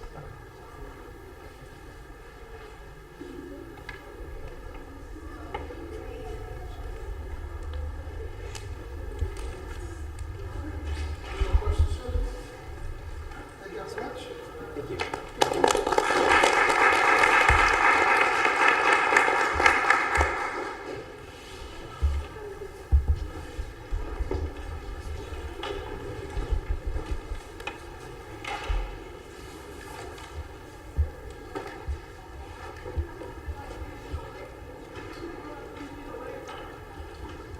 So we have 2 more presentations, but we are way ahead of schedule. I saw one of the groups just walk in the door, so we're going to give them a little bit of time. In the time that we have now, if I can, I'd like to thank the judges that have shown up. So,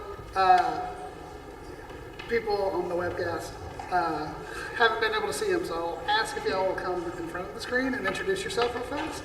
We have 4 judges from Cobb Finley, and then we have 1 from Fort Bend ISD.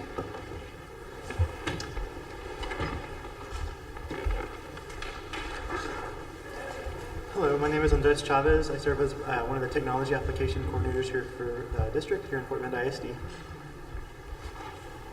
Hi, I'm Yvonne Noria. I'm with Cobb Finley. I'm a project engineer. Graduated from Texas A&M back in 2019. Really excited to be able to help Judge Day.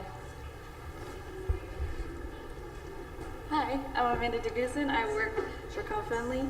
I'm a project engineer and I graduated from UH 2019. My name is Dakota Gallagher. I work with Cobb Finley as a project engineer, and I graduated U of H in 2024. I am Michael Staines. I am with Cobb Finley in our right-of-way group. I'm a project manager, and I'm the older one. I graduated from A&M in 2012. All right. Thank y'all so much. Yeah. Again, our judges are extremely generous with their time and their skills, and we're incredibly blessed to have them here with us today, asking excellent questions, providing real-world expertise. So again, thank y'all. Bottom of our heart, thank you. I know in the past it's sort of been like a family event, like it's my friends, and that's how I got introduced with Cobb Finley. But Mikey, if you're watching, if you see this, we miss you. But yeah, so, but no, like I said, it's been tremendous every time that we have an event like this. And we're just very lucky and very blessed that y'all would spend your day with us, or at least half the day today. And so thank you again. We really, really appreciate it. We'll take like maybe 3 minutes and we'll talk to the other team real fast, and then we'll get started on the next presentation, if they're ready. All right. Thank you, Paul. You just put it in a file.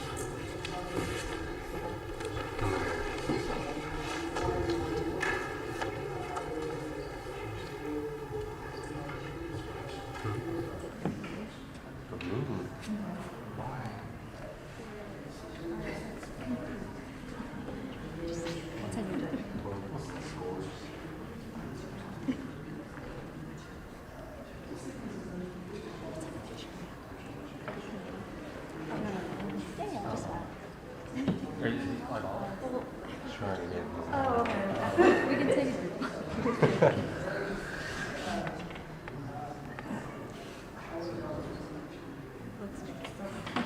Yeah, we can take it. Maybe I'll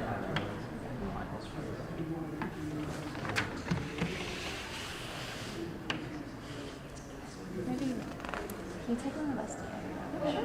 Is that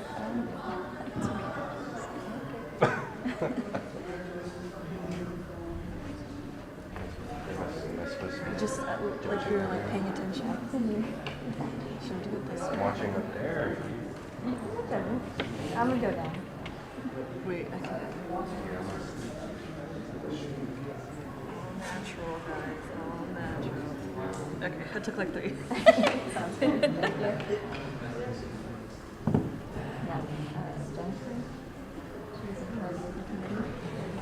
Last time I was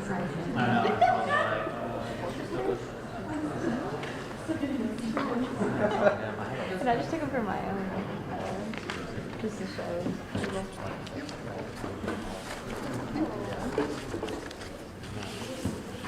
Next year, yes.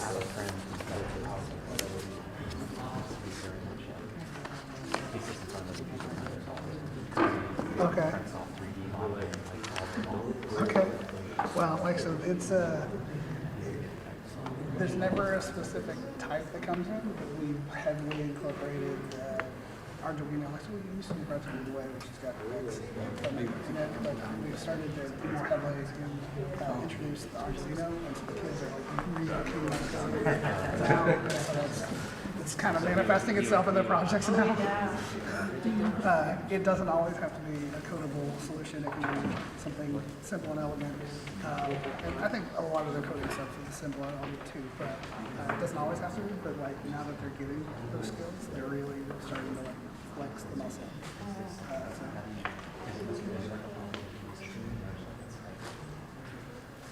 It's available publicly, but we just sent the link. What? I didn't know if it was fine. The broadcast on YouTube. And there'll be a recording of it that you can go back and access. Yeah, where would the Oh, the Reese Center. The Reese Center.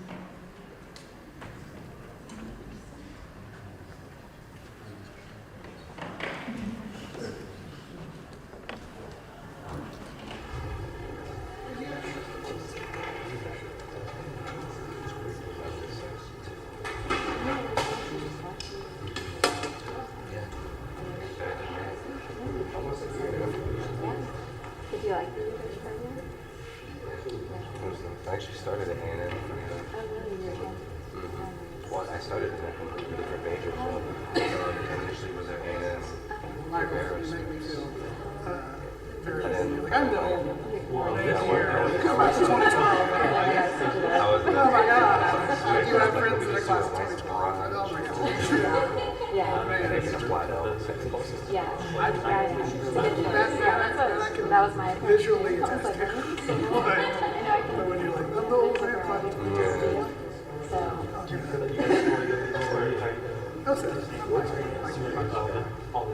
Oh yeah. Really? Yeah, I was Really? really, so I got really lucky. I have a competition camp for freshmen.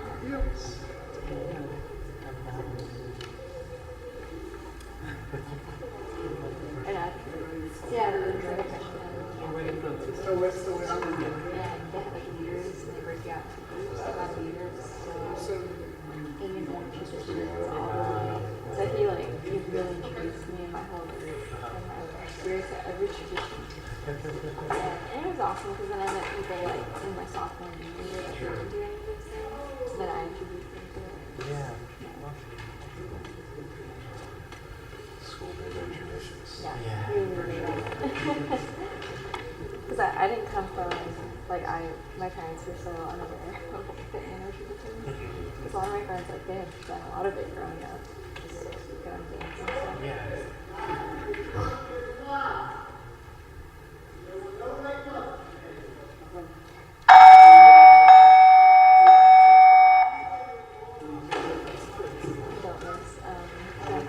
Don't miss, fantastic class. Trying to get there on time. Yeah, especially a bike ride. Goes like 5 times a day.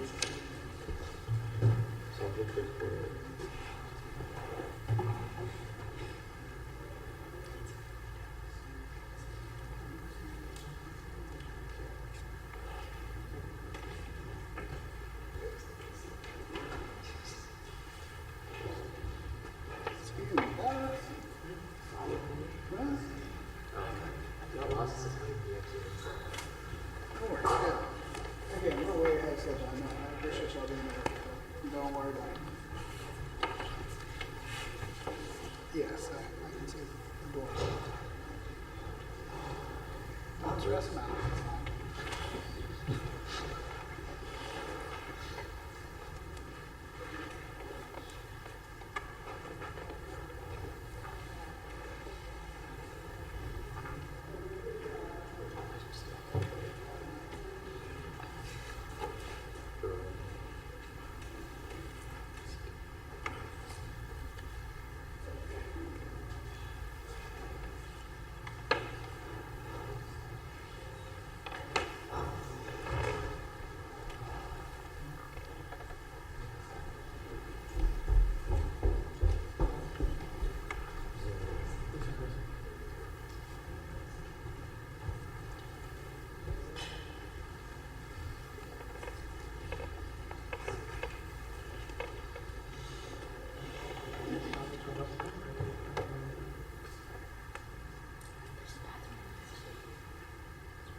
Do you need I was going to go to the restroom, so if there's time, if there's no time, I can wait.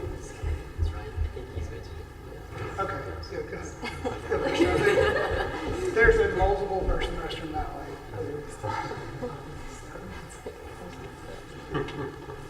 Let's right here. We're not in any rush. I appreciate y'all's patience. I appreciate y'all being there.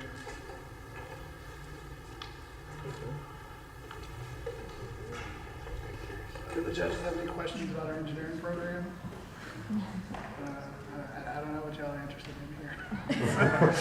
You're like, I just wanted to see some cool stuff. That's totally fine. Yeah.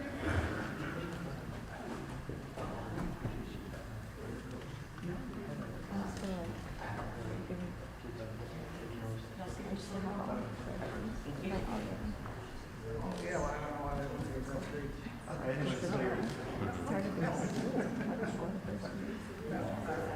My connection with college I've got partnerships with different people that work for different companies. And then relative to Yeah, I can like see that. turning it over. So I'm the one that doesn't have a familial relationship. It's, yeah, free to play. we're gonna marry. I lost my contact. No, it's easier to like write versus individual sports. Perfect. No, that's, no, absolutely. Part of the all parties. Never a problem.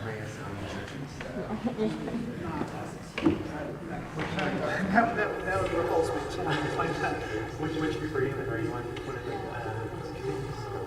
For the beer programs, yeah, I'm a Gulf Guardian. Now, I use Yes, good. As soon as I see it, I'm like, check. We actually have we're having a little touchdown meeting tomorrow.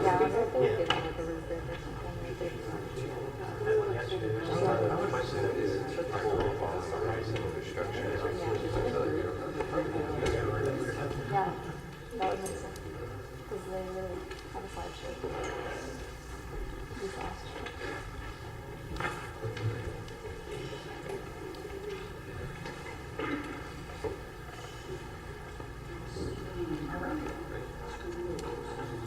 All right, so our next presentation is brought to us by Clements High School. The team members are Aiden, Nicholas, Janath, Brian, Akira, and Lucas, and they will be presenting to us water filtration system. Judges, are y'all ready? Presenters, are you ready? Best of luck. Hello, we're from Clements High School, and for our capstone project, we worked on a ceramic water filter, innovating for a sustainable future. So a quick overview, we're going to first go over our problem statement, and then the objectives we tried to solve for, and then our initial design process, and then the processes we went along to get our final prototype, and then future plans. So our problem statement. So many developing countries face problems in obtaining clean drinking water, and many traditional water filtration systems are very expensive. They have high maintenance costs, and they're not easily produced and distributed in these developing countries. So our objective was to develop and introduce filters that can be easily used effectively in these lower income and developing countries. In order to achieve this, we would have to meet criteria such as being cheap, recyclable, and easily obtainable materials. The end goal was to design a filter that would be able to be affordable but also environmentally sustainable, while being able to successfully sustain one family needs for one. So our inspiration for the ceramic water filter came from some small charities that already use ceramic filters in low-income areas to filter water on a household basis. In areas such as Somalia, Nepal, and India. Some companies such as Alcocera and Jolton also make high-tech ceramic water filters for use in developed countries, except they're extremely expensive, with the lowest end being around $40 and highest end going to upwards of $200. And their disposable nature means they have to be replaced yearly. Another reason we decided to use ceramic water filters is they develop a natural layer of biofilm that creates a layer of helpful bacteria that traps and protects the water from, or bacteria in the water from going through the filter. So our initial research was 2 weeks. We did 2 weeks of reading articles and searching through YouTube videos. Then when we wanted to reach out to an expert, we consulted our school's ceramic teacher, and she was more than happy to help us. She gave us lots of good advice, like things on porosity, drying, firing temperatures, and how to avoid cracks. And after that, then we moved on to starting to make our plan for what we were going to make our prototypes. So eventually, after researching, we decided on a simple ceramic disc housed by a 3D structure, as you can see over there. Using a simple ceramic disc made out of pure clay allows it to also be reused into a form of rock, which is a powder of used ceramic that can then be reincorporated into ceramic to be used in discs again in the future. Some of the charities that we saw also made these pots out of ceramic. However, that also uses a lot more material than the discs. And that means that the whole pot needs to be replaced after its lifetime is over. But using a disc means that a much smaller part needs to be replaced every single time. Okay, so to make this the clay filter, we first came up with 3 designs. So for the first design, we made a mold that came apart into different pieces, and then when put together, it would create the actual mold. 3 pieces would be used to create the physical container that would hold the clay filter. So we would push the clay in, and then we had a top that would push down onto the clay to help it form shape. The issue with that design is that the clay would not only leak out from the edges due to not being airtight, but it would also, when we put it into the microwave to get some of the water out of the clay, it would warp the plastic inside of it. So for our second design, we decided to create a resin filter, resin mold that would have hold a better shape, was elastic, and food safe, as well as microwavable. So to create that, we created a negative mold where we would pour the silicone into it to create the silicone mold. And then the issue with the first design to do that is that the silicone was really difficult to take out of the mold itself for the first design. So for the second design, what we decided to do was make a break-apartable container that once you made the clay, the walls would be held together by a very small amount of filament. So then once the silicone had set, we could break it apart and then get the silicone mold out easier.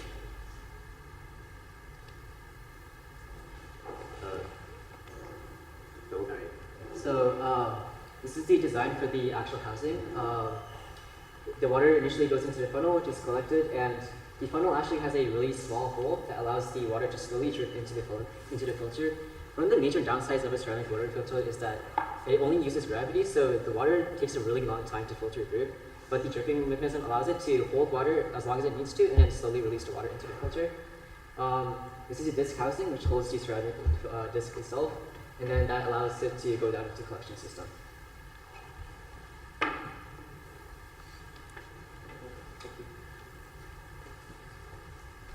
So for our water filtration system, we use multiple different types of materials. We use the microwave to help remove any excess water. We use the water to help shape the clay. Wood shavings to help create the microscopic pores. A 3D printer and its filament to create the water filtration housing, flexible resin to create the mold for the clay, and a kiln to heat up the clay itself. The 3 types of clay that we used was illite, bentonite, and kaolinite. The main reason why we chose those 3 was primarily because they were the most commonly used in ceramic filters. When it comes to mixing the materials, we originally measured in teaspoons, so it'd be 1 teaspoon for 1 teaspoon wood shavings, 1 teaspoon for the variation of clay used, and then 1 teaspoon for the 3 teaspoons for the water. It would help keep a consistent consistency. And then what that would look like in percentages is 20% wood shavings, 20% clay, and then 60% water. We found that Bionite was the best to use, which makes sense considering the fact that it is most commonly used for its structure. So bentonite has a high plasticity, which allows it to hold its shape well because it absorbs water. We originally used the same ratio of water for all 3 clay mixtures, but we quickly found out why that was a problem due to the inconsistent plasticity in between the clays. So relatively, illite has a medium water retention and a medium plasticity, and kaolinite has a low water retention and low plasticity. So this causes it to be brittle and just sit at the bottom of the water that we put in instead of actually mixing and creating a form like the bentonite did. So our solution to this, because we didn't want to lose too much excess clay by just scooping out the water, was we heated the mixtures at a low temperature setting so that the water could evaporate, but the burnout material, the wood flour that we use, wouldn't burn. After we made our prototypes, then we made a final mix for our final prototype using the ratio of 3 parts bentonite, 1 part kaolinite, and 1 part illite, and then 5 parts wood flour. And the reason we use this ratio is because we wanted it to still be able to take shape, and bentonite is the best for that. But because of kaolinite's low plasticity, it shrinks the least. And then illite also has the biggest pore sizes out of those 3 clays, but still allows for bacteria to not pass through. One issue that we faced during the mixing was anaerobic bacteria in the clay bowls. Because we mixed the clay before the resin mold was complete and we could take it out, we had to wait, which allowed for the bacteria to develop because it lacked oxygen in the bowls and due to poor conditions in the air. So our solution, we used hydrogen peroxide to kill bacterial spores. It's commonly used in ceramics works a lot because of its ability to kill bacteria, yet still not harm the structure of the clay. So after the mold was done, it was a while after we had already completed the mixtures, so we had to rehydrate all of the clay.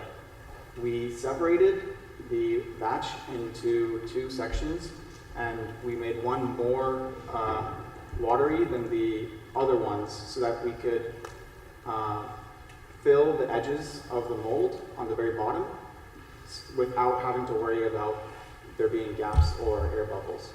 So the way we did that was we poured it in, the clay, into the mold, and we used the microwave to slowly heat the water and take the excess water out. And then we would pack more clay in until we got rid of our watery batch of clay completely. And by that time, the mold had leveled out, so we were able to switch back to the other batch of clay that we had and filled in the mold using things like popsicle sticks to push down the clay and repeatedly heat and then pack the mold so that there was no air bubbles or excess water. And after doing that for a few times, we allowed the mold to set for 1 to 2 weeks. One of the biggest pieces of feedback we got from the ceramics teacher was that the clay needed to be completely dry before firing it, as keeping any amount of moisture inside the clay makes the clay crack when you fire it. So we just did that for the recommended amount of 1 week, and that worked for the small testing prototypes. However, for the big one, some cracks started to form while we were air drying it. We fixed that by just adding a little bit more clay onto the sides and trying to patch up the sides. However, there could have been some cracks inside that we were not able to patch up. Okay, so for firing the clay, when we were researching how to fire the clay, we found that by firing it, the clay became impervious to like water damage from the water going through it. So we fired it, and then we also found that the wood flour, when we put it in, when you put it into the kiln, the wood flour burns, creating microscopic pores, and then the water can go through those microscopic pores and the bacteria would collect there.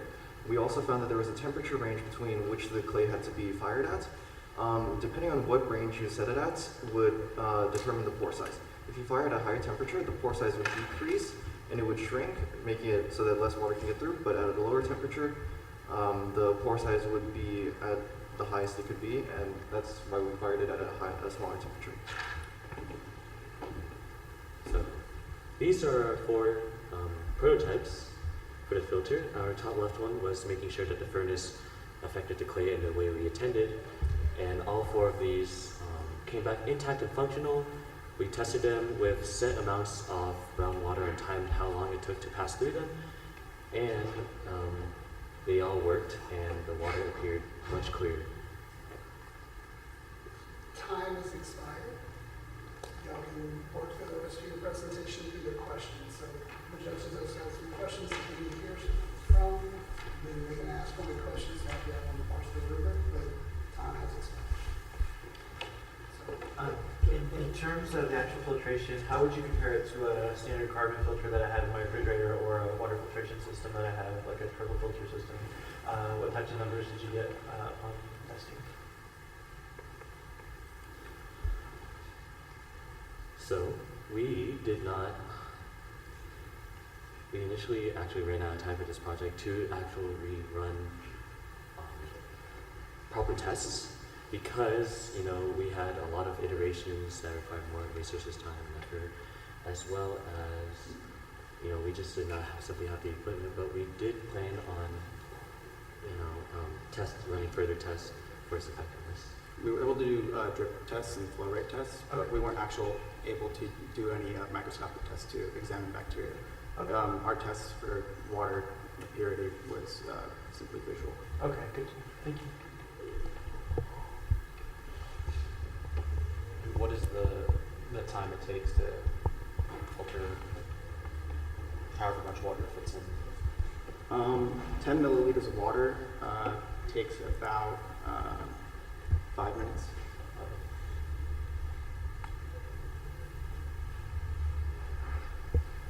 And you said the goal is to have a tank system, so a storage tank.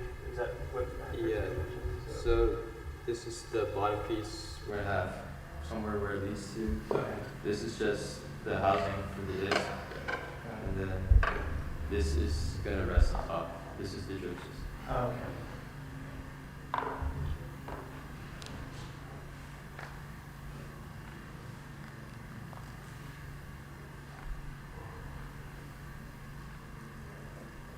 Since y'all are a bigger group, did y'all have conflicting ideas initially? How did y'all work through that? We did. A lot of our ideas were mainly at the beginning, which caused us to not have a lot of time. And when I say not a lot of time, it took us beyond our research phase probably about another additional 2 weeks to actually agree on an idea. The main thing was probably making the divot and also making it a disc rather than a bowl, because while it reduces the amount of water that can actually hold that, and it also causes us to need housing, because ceramic filters typically are shaped like a bowl, at least the pure clay filters, so that they can house the water by themselves and filter it that way. But that also requires more clay to be used. So this uses probably like 1/10 of the clay that a normal ceramic filter would use, but as a result, it is slower.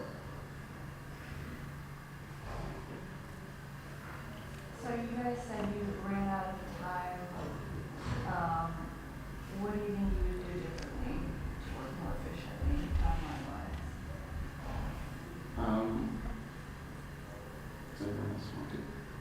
We could have gone all the materials together faster because we ordered the materials as we were working through the design phase. So if we had ordered them all at a time, we could have started making the silicone mold while we were mixing the clays. So that then the silicone mold would be done by the time we finished mixing the clays. And then we would be able to put them into the molds, dry them, and then fire them at a much faster pace than when we did this time.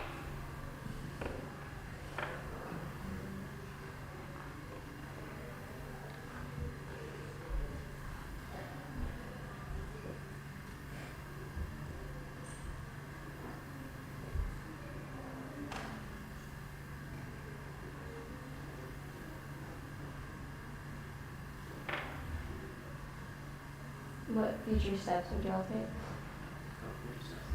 So we plan to assemble these components together more permanently because right now sometimes they're separate, but we plan to finalize complete structure and filter. And additionally, we also, as we mentioned earlier, plan to evaluate the pores of the filter using a microscope as well as the filtered water's contents for bacteria looking for safe and acceptable levels.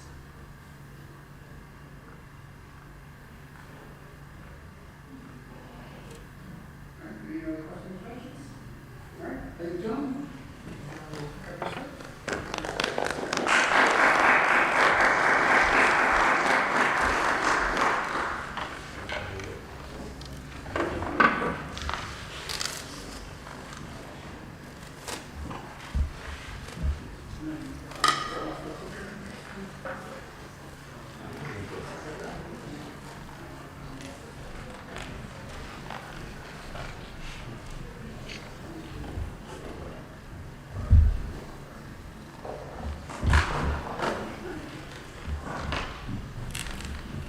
All right, we have one final group to present. We have from Austin High School, Hadar and Solomon. Children, if you come up and get set up. They will be presenting to you a PT brace. PT brace.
Judges, are y'all ready?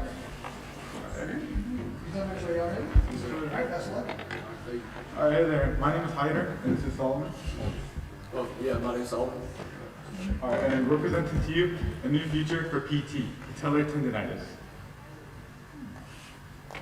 So, we have a working title. We haven't come up with a title, but we're going to call it for now the No PT race. No patellar tendinitis race. And our motives were a personal fight against knee injury as myself. And we're trying to turn struggle into an inspiration, along with making recovery faster and cheaper. So what is patellar tendinitis? So first we're going to talk about the patellar tendon. It's the tendon that connects your patella, your kneecap, to your shin bone. It allows for the extension of your knee, jumping, running, changing direction, things that, athletes would use. I myself am a basketball player, no Bulldogs, right? And so I suffered from this since I was a young age, from growing pains and then eventually led on to patellar tendinitis. So patellar tendinitis itself is an overuse of your patellar tendon. So after running, jumping, things of that nature, it starts to get inflamed, right? And if you don't treat it and you don't strengthen it correctly, it could end up having micro tears, and eventually, in the worst case scenario, it could, completely rupture, right? Which is, the worst case scenario for especially an athlete. And that, when it ruptures, it turns from tendonitis to tendinopathy, which is very detrimental to your career, especially if you're a professional athlete, and you do need surgery, and that could be ending for your career. And we chose this process, this route for fixing your tendonitis because most people do attempt to fix their tendonitis, but it doesn't completely cure it because the routes that they pick are not completely perfect. And what happens is, after a certain amount of time, it does come back. So basically, we looked at 28 studies with over 28,000 participants, and over 0.1% of the general population has patellar tendonitis, right? Which is about 8 million out of 8 billion. And out of those 8 million, 18.3% of athletes have PT, right? So if you go to a group of 5 athletes, right, chances are almost 1 out of those 5 will have patellar tendonitis. And that was the case for my basketball team. So. And for people who don't know, your patellar tendon is right here. It connects your shin to your upper quad muscle. All right, so we spoke to our athletic trainers at Austin High School, and what they said is when they're dealing with students who do have patellar tendonitis, they have a lot of issues with guidance, as it is very time consuming to guide a student on how to hold an isometric exercise at the exact angle that they need to rehabilitate at maximum efficiency. And our cost range for, for an average physical therapy session is around $65 to $150 for somebody with insurance, and for somebody without insurance, it can go up to $350, which is quite costly. And just to clarify, our problem isn't, solving patellar tendonitis. It's to be able to rehab it at home without the assistance of, a professional, right? So it's been proven that isometric holds are one of the most effective ways to treating patellar tendonitis, although people at home do struggle to be able to find the optimal angle and the optimal, way to rehab without help from a professional. So this problem before was solved by physical therapy, pain relievers such as Advil, ibuprofen, etc., rest, and strength training along with surgery. Now I'm going to go through all of these. We're going to start with physical therapy. Physical therapy, again we said, is really costly, which could be a financial issue for people who do have patellar tendonitis. Rest could be too time consuming for an athlete, especially in season. It could really set you back and relapse your progress. Strength training, a lot of people who do have patellar tendonitis really shouldn't go with the strength training route, because what happens is you're not doing it correctly, and what would happen is you could rupture your tendon, as tendonitis is damage to your tendon already. And surgery, the thing with surgery, tomophobia. Tomophobia isn't spoken about a lot, but tomophobia is the fear of surgery, and that sets a lot of people from going to surgery, especially professional athletes. It's also costly and not very accessible to many students and young people. So these were our solution requirements. So when we were trying to figure out a solution to remediate this problem, we came up with these constraints. So basically, it has to be a one-time teach. So after we teach it for the first time, it should be straightforward from there. We don't have to reteach it again, and that's it, just straight through, right? It had to be easy to acquire, so 3D printable, right? Accessible to use anywhere and everywhere. You can use it, in your bed, at work, anywhere that you have, just a place to sit down. It also has to be lightweight. It has to be under 2 pounds. And we know it is under 2 pounds because we printed it using a roll of PLA plus filament. And a roll of PLA plus filament is approximately 2.2 pounds. And the filament was only used up to 60%, along with some Bex drive shafts. And that left it around 1.4-ish pounds when we It won't break easily. So the average human can leg extend on a leg extension machine around 50% of their body weight, right? So for me, I'm pushing around 190 pounds, so that would be about 80 pounds, right? 90 pounds. 90 pounds, right? So an average human is not going to be using this most of the time. It's going to be an athlete, someone that, you know, lifts regularly, is, you know, stronger than the average person. So, you know, with the density we use in our 3D printing software and the amount of filament that's actually inside the prints, we calculate it to be, you know, 120 pounds of force, which after you cross that threshold, it should be enough for you to be pain-free. We also want it to be cost efficient, and our tool, our no PT brace, is printed from PLA plus filament, which you could get for $15 to $20. The Vex drive shafts are around $8 to $10 on Amazon, and to print it, you do need to have access to a 3D printer, but it's alright if you don't, because you could always send the file to Proto Labs, and they could print the file out for you at 6 cents an hour. And the reason we chose for it to be under $50 is because, you know, as we mentioned earlier, the average PT cost is between, you know, $50 to $150. $65 to $150. $65 to $150. So we wanted to make it, you know, accessible to everyone, right? An ideal angle. So there was studies showing that the correct angle to perform what's it called? Rehab for an isometric is at 90 degrees and at 60 degrees. 90 degrees is for those that, you know, don't have as much pain, and 60 degrees are for those who have a more, you know, intense pain in their patella tendon, right? And for further explanation, people who don't know what isometric exercise is, it is whenever you hold a position at a still angle and force tension into it, and that is the exercise. So if I were to squat and just hold it right here, that's isometric. I'll hold that for 45 seconds, right? And obviously it has to improve patella tendonitis. So the pain is reduced over a period of time. So our plan was to have initially what we thought on our first Gantt chart was to have the product finished by the second 9 weeks starting. But as you know, your plans do seem to be going clear, and the road is really rocky. And we ended up finishing research around our first 9 weeks. We had a few napkin sketches, a few plans drawn out. And by the second 9 weeks started, we continued researching our first product, our first mock-up that we had finished. And we tested it a little. There was a few issues wrong with it. And then we moved on to the third 9 weeks. And we planned to finish our idea, but that didn't come clear because we had to go to the last 10%. And everybody knows the last 10% of a project is always the hardest. And then around the fourth 9 weeks, recently, we just finished our product, and it did work perfectly. It is still in progress. We still have to install like a comfort section for like maybe a foam padding, maybe make the shin guard longer. We're gonna present it to you in a minute. Hyping y'all up. So these were our first mock-ups. We'll have the video in a second. So essentially we built it out of, you know, some scrap metal that we had, some like Vex parts in the classroom, and some nuts and bolts that we had, just basically an idea of how we were trying to get, you know, our napkin sketches in a 3D model, right? So I'm gonna break this down for you. This is the first leg guard. This goes onto your shin, and then this part goes onto your quad. It would fit like this. And then this is what we call an angle adjuster. You can adjust the angle ideally to whatever you feel like. This is before we realized that 30 and 60, that 60 and 90 degrees were the ideal angles, which we 3D printed our own angle adjuster that held your foot at 60 and 90 degrees. And here's a video of us using it. Oh, okay. Okay, that's fine. I guess it flipped around. Technical issues.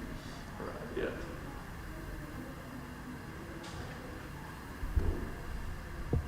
I get the point, I think, right?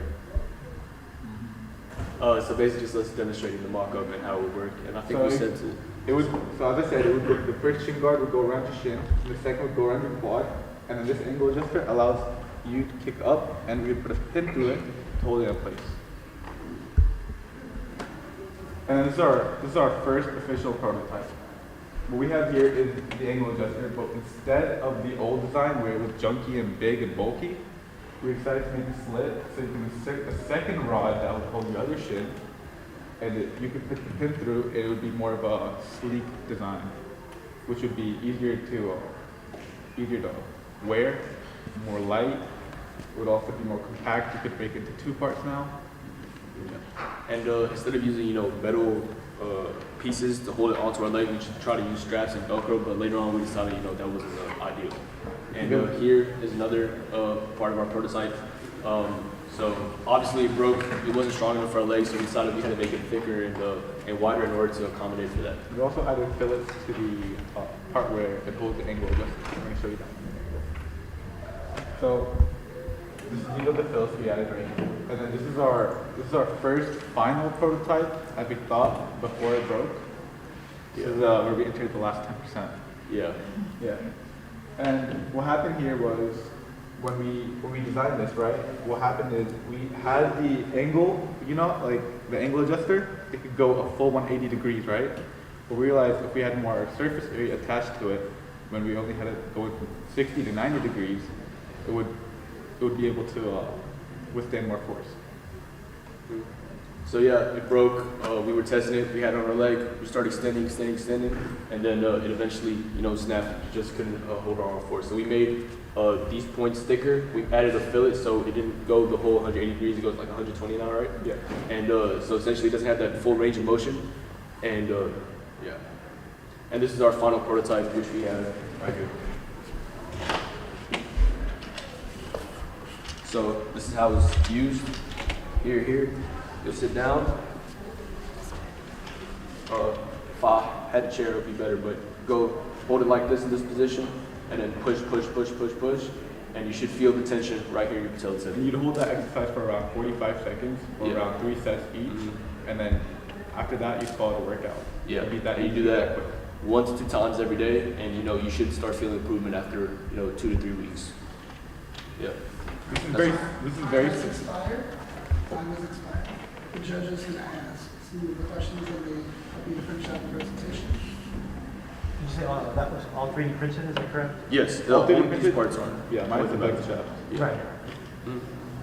Have you used it consistently enough to notice a difference in your own? Yes, I have actually. Yes. Yeah. But he couldn't get up and dunk before, but now he can. Yeah. There was a point in my season where I could barely even walk. I had to take 2 to 3 weeks off, and I started using this and started doing exercise in the gym, and it helped.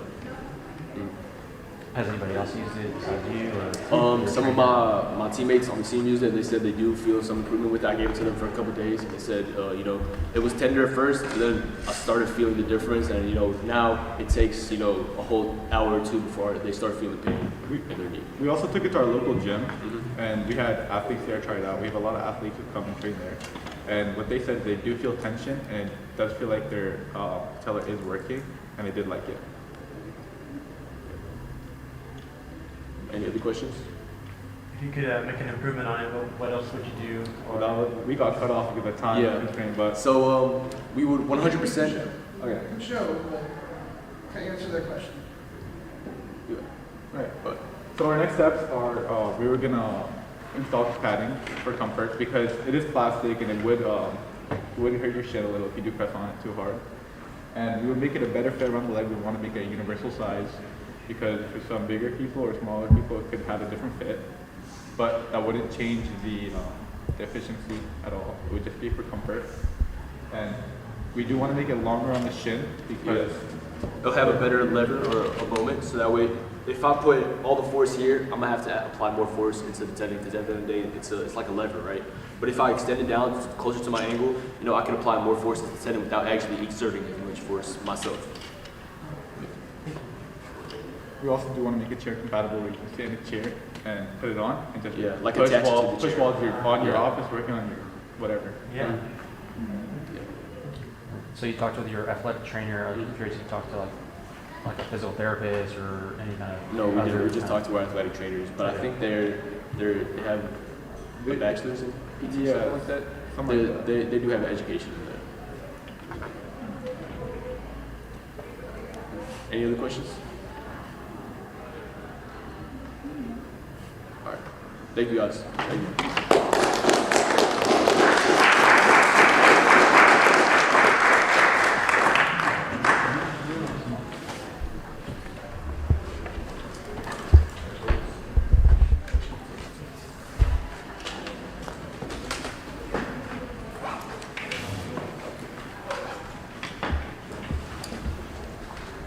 All right, so that concludes our presentations for today. The judges are going to do their final tabulations, and I'll do some calculations. We are going to take a 10-minute break before we go on. Judges, if y'all will meet me in the grill, just follow me to the grill, and we'll discuss them there, and then we'll be there. Okay?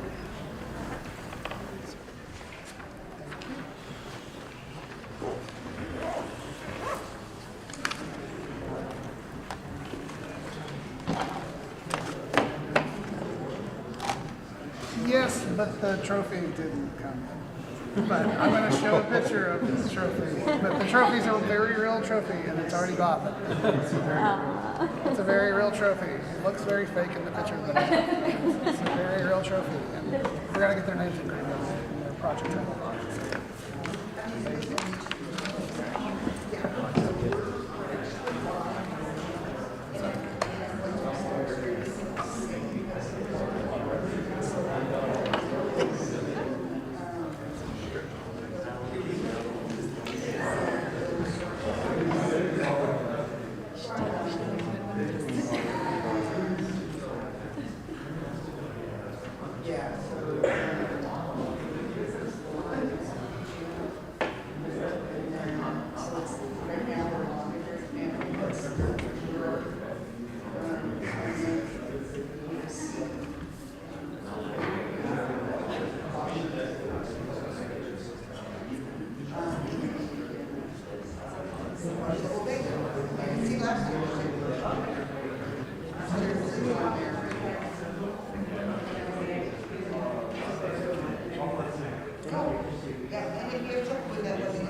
Yeah, right. Now, yeah, I was going to tell you that after. Yeah. Like, all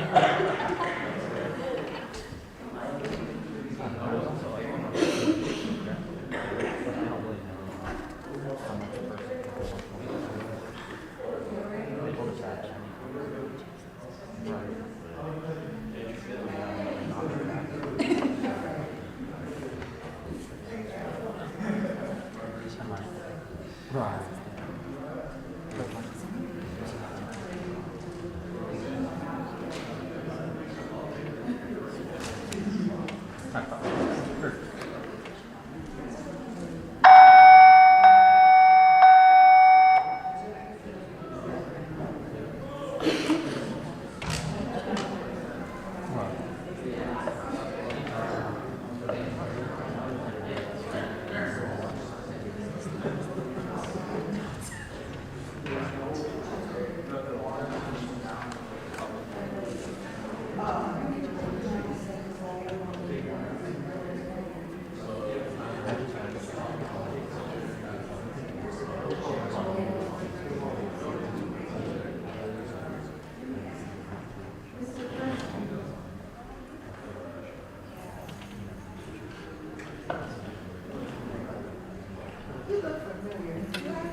Who's gonna announce the winners of this?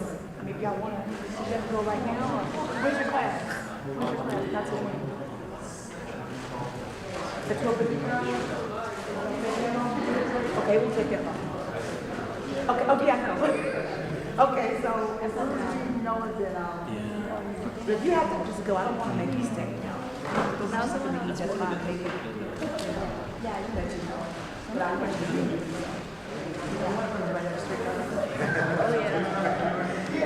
Judges, y'all come this way? Yeah. Andres, if you'll come this way.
I know.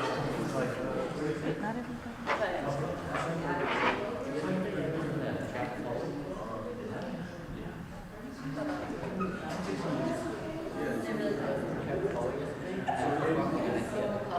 All right, so the judges have conferred.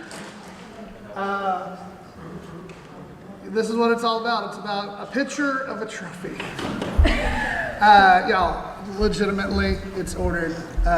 It will have your name and the job and the project title engraved on it, and then it will stay with the campus for a year. And then next year when we do it again, it'll be up for grabs. Can I tell you, I've been very, very impressed with every presentation that was done today.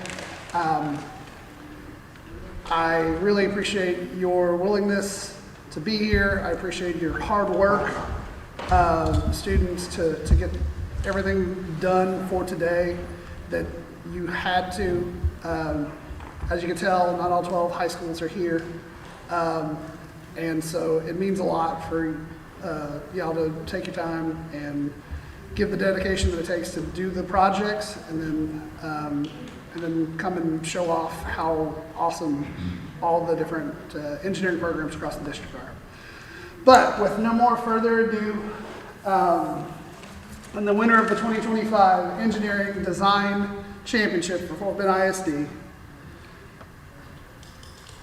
from Elkins High School, Razul and Dhruv. Congratulations.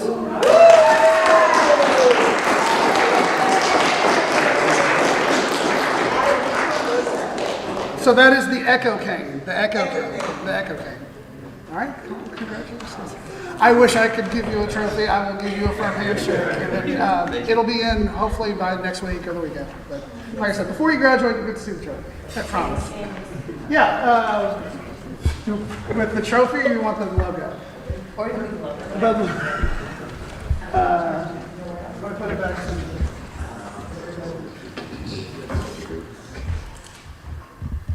The trophy's going to look too weird. Don't do that. Okay.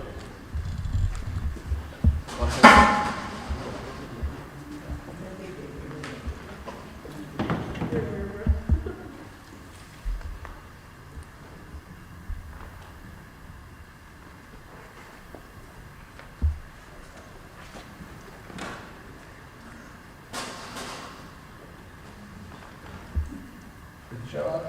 Mm-hmm.